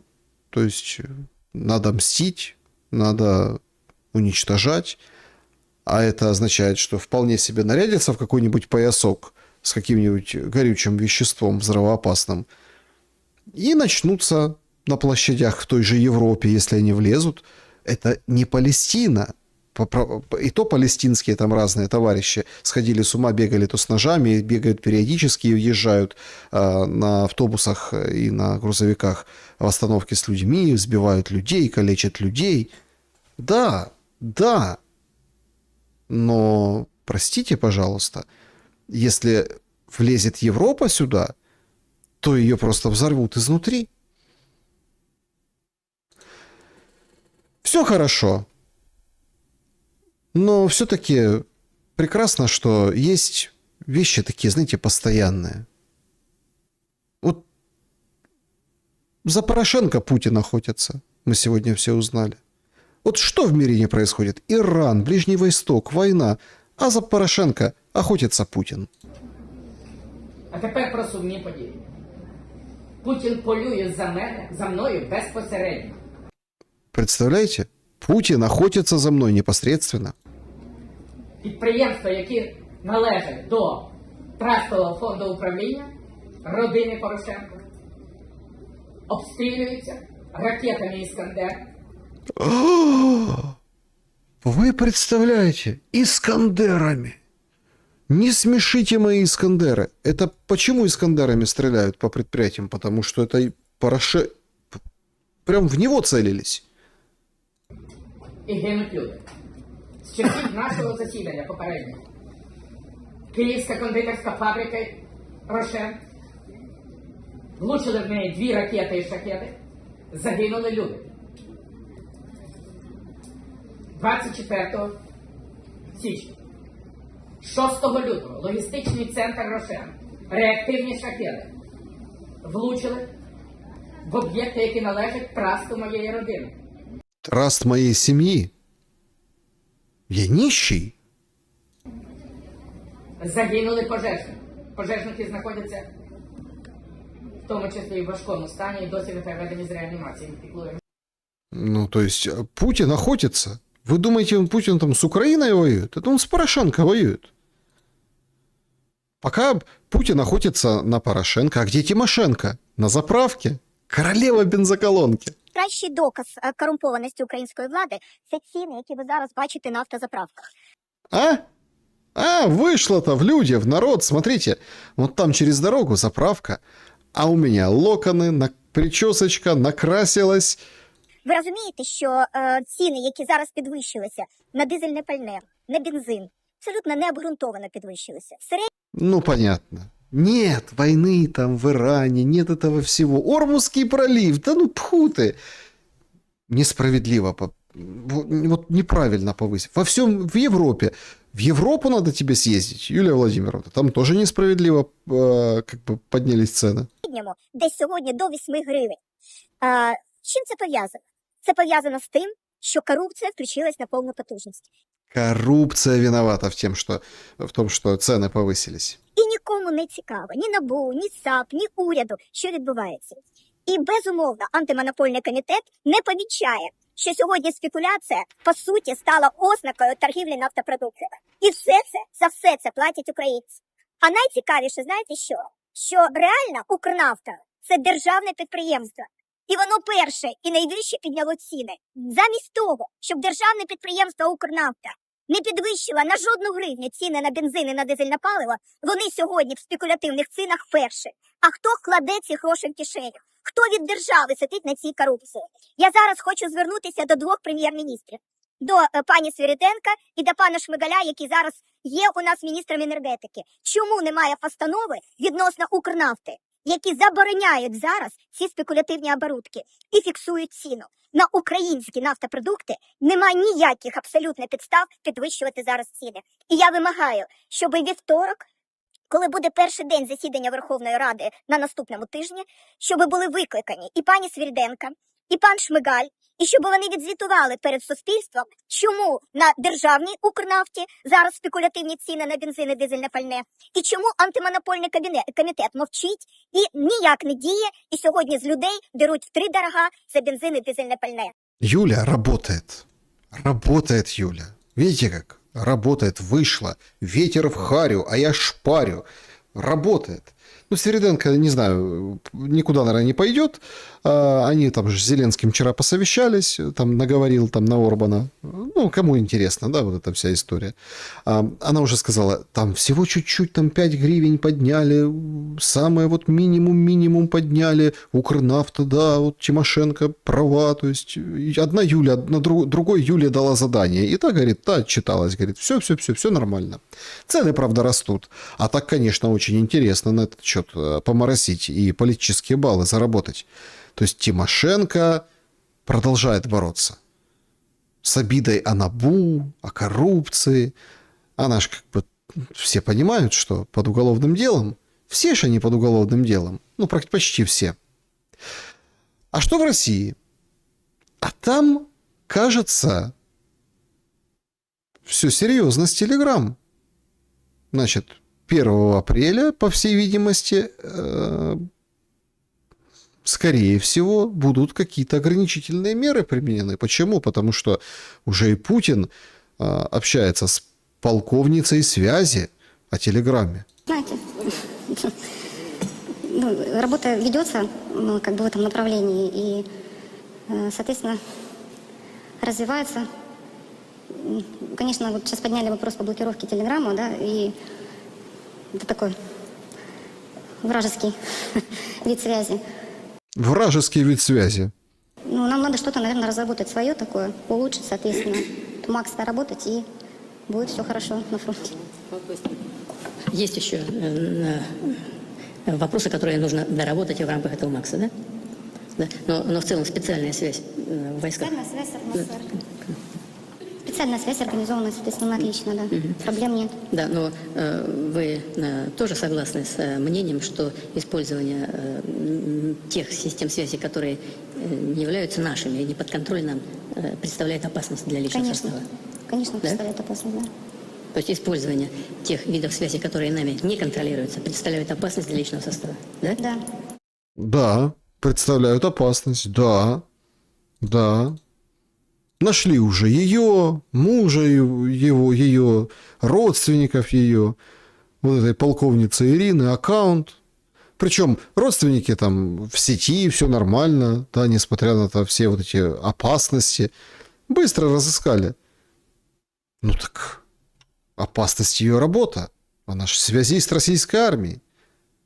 То, что происходит с вот этой всей историей, и когда переплетают, ну, условно, военную связь и связь вот эту через Телеграм, как мессенджер, да, то есть это понятно. Все используют там Телеграм, понятно, что все ясно. Но связь-то есть, у военных своя есть.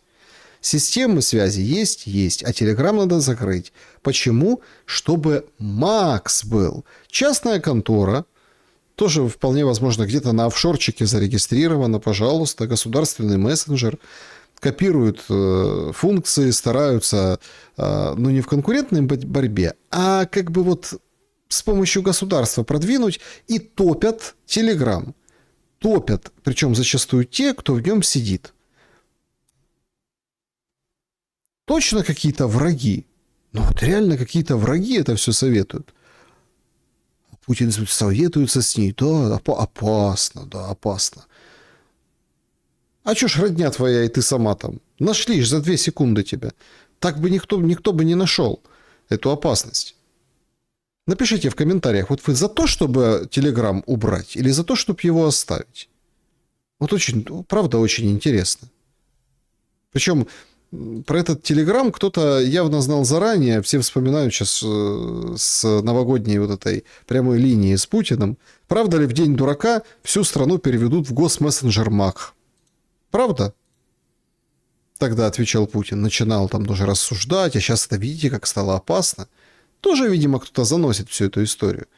Надо не блокировать все, а наоборот все разрешать. Наоборот, быть свободными. Все равно это иллюзия свободы. И WhatsApp есть у родственников у этой полковницы связи. И у всех все эти мессенджеры есть вражеские. У всех все есть. Нет, угроза, конечно, слива данных, она есть. Вот по поводу WhatsApp, да, там вот это мета. Недавно сообщили, что очки вот этой компании, которая записывает видео, без ведома людей записывали, как они раздеваются, ходят в туалет, занимаются любовью. Вот эти Ray-Ban с встроенными искусственными интеллектами автоматически обрабатывают данные, включая речь, текст, изображение, видео, а потом отправляют сторонние компании в Кении. Вот эти данные. Функцию отключить эту нельзя, сообщила Daily Mail. Иногда очки записывали конфиденциальную информацию, например, как данные банковских карт или просмотр всяких видео для взрослых. В мета передается содержание разговоров с искусственным интеллектом и сообщений, отправленных ему. Анализ этих данных проводится автоматически или человеком вручную. То есть все обо всех все знают. Все знают обо всех. Но тут возникает вопрос, а знаем ли мы сами себя? Мы, люди, себя знаем? И насколько? Некоторые для себя сделали очень удивительное открытие. И вы, наверное, поймете, почему сегодня вот такой именно, да, вот такой опрос. Значит, какой культурный код вам ближе? 3% западный, 9% национальный, 15% никакой, космополиты, гражданин мира, и 72% советский культурный код. Ближе. Значит, что интересно, что вот так получается.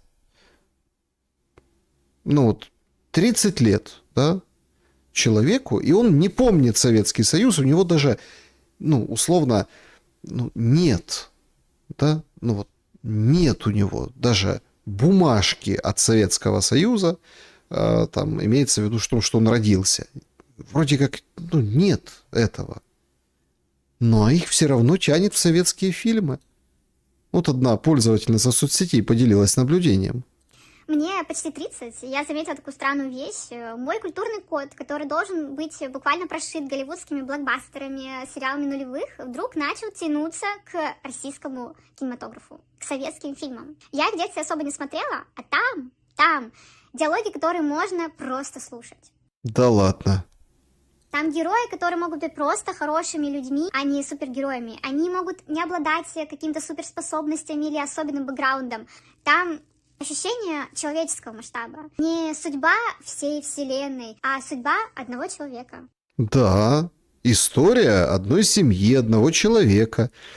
Там крепкий орешек не спасает весь мир. Там нет вот этих марвеловских или, например, обязательно там черные или геи, но какие-нибудь там короли или при дворе в какую-то историческую эпоху, когда таких не было, там этого нет. Одного института, одной квартиры, одного дома, одной коммунальной кухни. И все это про людей. А еще эти фильмы очень размеренные и о важном говорится не крича, а чуть ли не шепча. Юмор строится на абсурде ситуации, а не на унижении. Дружба — это ценность, а любовь — даже судьба. И после просмотра этих фильмов у меня складывается ощущение, будто я нахожу какие-то недостающие кусочки для своего настоящего, и складывается и обретается некоторая целостность. Напишите, согласны вот вы с ней или нет. Хотя, нет Советского Союза. При ее жизни не было Советского Союза, но ее все равно тянет на советские фильмы посмотреть. «Джентльменов удачи», «Иронию судьбы», там «Большую перемену», «Служебный роман». То есть, понимаете, тянет посмотреть. Размеренная речь, да, не громко, даже шепча, но говоря о важном. Откуда это? Откуда это тянется? Все же должны боевики. Рэмбо, Первая кровь, руку зашивают. Титаник, там все тонут. А тянет вот туда. Интересно, почему? Интересное явление. Тут скоро 8 марта, послезавтра. И, в общем, информационное агентство РИА Новости российское, значит, провело опрос. Так вот, значит, песня «Все для тебя» стала самой популярной в караоке. За последние 6 месяцев, с 1 сентября 25 до 28 февраля 26, самым востребованным треком была именно эта песня. По данным они исследования в Москве провели. Значит, 2 место у песни «Бухгалтер, милый мой бухгалтер» группы «Комбинация». 3 села «Батарейка», коллектив «Жуки». Среди популярных в караоке треков также там «Оружие» группы «Пицца», «Босая», «Солнышко», которое в руках, а также «Седая ночь» в исполнении Шатунова. «Конь Любе», «Царица» Настя, «Вечно молодой», «Вечно пьяный», смысловые галлюцинации. Потом спрашиваешь, а чё ж ты так это все? Откуда? Сколько лет этим песням? Большинству из них. Некоторые перепеваются, понятно, современниваются, а они вот до сих пор популярны. Ровно так же и те песни с советских лет в фильмах, которые тоже потому что они что-то с собой несут. Какой-то вот код. Как это разгадать? А может, за этим, вот, казалось бы, абсолютно, не для политического стрима, не для наших там каких-то вот этих... Может, в этом и есть место, вот это, которое можно немножко поскоблить и понять, когда закончится война. Точнее, когда, как и почему она идет, и почему мы можем ее закончить. Вот, пожалуйста, девочка никогда не жила в СССР. Может быть, вот смотрите, песни какие поют. И они точно такие же и в Киеве, и в Одессе, и в Харькове. Даже, наверное, и во Львове такие же. Вот вам и культурный код, и пласт. Все их знают, все их поют. Так, может, надо искать вот эти точки, которые нам хотя бы помогут в себе разобраться. Я не говорю там на основе их примириться. Там, нам напишет Стас Михайлов мирный план. Я не об этом. Я о том, что все-таки есть больше вещей, которые нас объединяют. Даже общее горе от потерь и общие там, кошмары этой войны – это то, что мы прошли. Сейчас мы видим по реакции в Дубае на все происходящее и то, как там все, с точки зрения быта, жизни, как там это все происходит, это тоже больше объединяет как раз-таки, как-то не парадоксально, две воюющие стороны. И у школе праздники, как я вначале говорил, корпоративы везде. У Лукашенко тоже торжественный прием. Счастливых вам праздников. И если хоть один мужик вас обидит в эти дни, найдите возможность. У нас же ТикТок есть. Каждое утро читаю. Иногда до смешного доходит. Но если кто-то обидит вас, вы Напишите мне, я обязательно отреагирую. А Дмитрий Николаевич, глава администрации, он слышит это, он раньше меня возьмет это на контроль. Успехов вам, счастья. И вашим деткам счастья, успехов. Напишите в ТикТок. Слушайте, начали бежать, писать. Мужики-то обижают. Ну и пришлось закрыть сообщение тем, кто ведет страницу Лукашенко.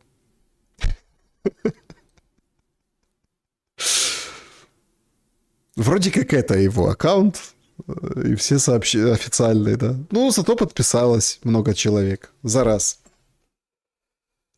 Ну, понятно, что это все юмор. Напишите в ТикТок, на деревню к дедушке подпишите. Но в любом случае, пускай никаких женщин никто не обижает. Милая дама, спасибо вам большое за то, что вы здесь, вы тоже на шуме, за то, что вот все ради вас, и все из-за вас, во имя вас, и вы наше самое и самое дорогое, что у нас есть. Наше вдохновение, наша опора, наше будущее, потому что воспитывайте наших детей. С наступающим 8 марта вас, дорогие зрительницы. Друзья, всем большое спасибо за то, что побывали сегодня на шуме. Вот видите, как и 2 часа пролетело. Очень благодарен вам за то, что мы вместе. Так, эфир вылетает 5-й раз, пишут. Что-то было со скоростью, наверное, или с вот этими всеми... вот этими, как это называют... серверами, да, возможно. Напишите, пожалуйста, и в комментариях напишите, или напишите, в общем, если нужно перезалив сделать, да, потому что, прямой эфир все-таки. Да, женский праздник близко-близко, подрастай моя, да. Так, мерси Баку, спасибо большое. Так, спасибо, супершум, благодарю. Так, Шелест, так нечестно, из-за вас мужики напьются раньше нужного. Слушайте, так вспомните нормальное время. Это сейчас, если честно, устроили какой-то дурдом. Вот в Украине, да, то есть выходных нет, праздников нет. То, что обычно как на воскресенье припадает, соответственно, выходной день в понедельник. Ну, то война, какие выходные, не до войны. Праздники, календари все похерили. Значит, женский праздник придумали какой-то другой, день украинской женщины. Ну, это же идиотизм, ребята. Ну, то есть, все то, к чему привыкли, перепрошили, оболванили, а потом говорят, воюйте. А все так смотрят и говорят, а за что воевать? Ну, за что воевать? Наоборот, это все надо было, помощь пропаганде вот этой, скажем так, патриотической зашивать, что за наших женщин, за 8 марта, еще, а они геть від Москвы. Как Порошенко говорил, помните, на них уже все охотятся. А получается, что наступили на грабли, эти грабли оказались детские, ударили как раз-таки по вторичным половым признакам, и все, и привет. В смысле? За какую Украину? Все же помнят Украину, где было 8 марта, где пели в караоке русские песни, по-русски, старые песни, там, до 2014 года, где украинские исполнители пели по-русски, нормально все было. За какое число умирать? За 8 марта или там какое-то июня? А Рождество за какое идти воевать? Рождество? За 25 декабря или за 7? Или за оба? За Пурим или Рамадан. То есть, все сбили все ориентиры, понимаете? Всех девчонок с праздником. Так, Украина без подсвечников. Ну да, всех женщин с наступающим праздником. Спасибо, Саша, за доброе пожелание и шум. Спасибо, Саша, спасибо, друзья. Львов чужие, Львов не чужие, там тоже все нормально празднуют. Просто вот эта вот история, которую переняли, дали поверить в свою исключительность, натянули это на всю страну, вот это чужое. Нам хана, наступила весна. Ну да. Так. Шумный шум получился, Саня. От души. Спасибо большое. Да, напишите, если там нужен будет перезалив, потому что, правда, что-то со связью было, по всей видимости, первый час эфира. Да, батька, куда орешник заныкал. Клара Цецкин, Роза Люксембург. А Зеленский, кто он, да. Спасибо за поздравления. Друзья, поставьте, пожалуйста, лайки. Примите от меня самое что ни на есть доброе и светлое пожелание. Всем доброй ночи. Добра и света. Хорошо пошумели.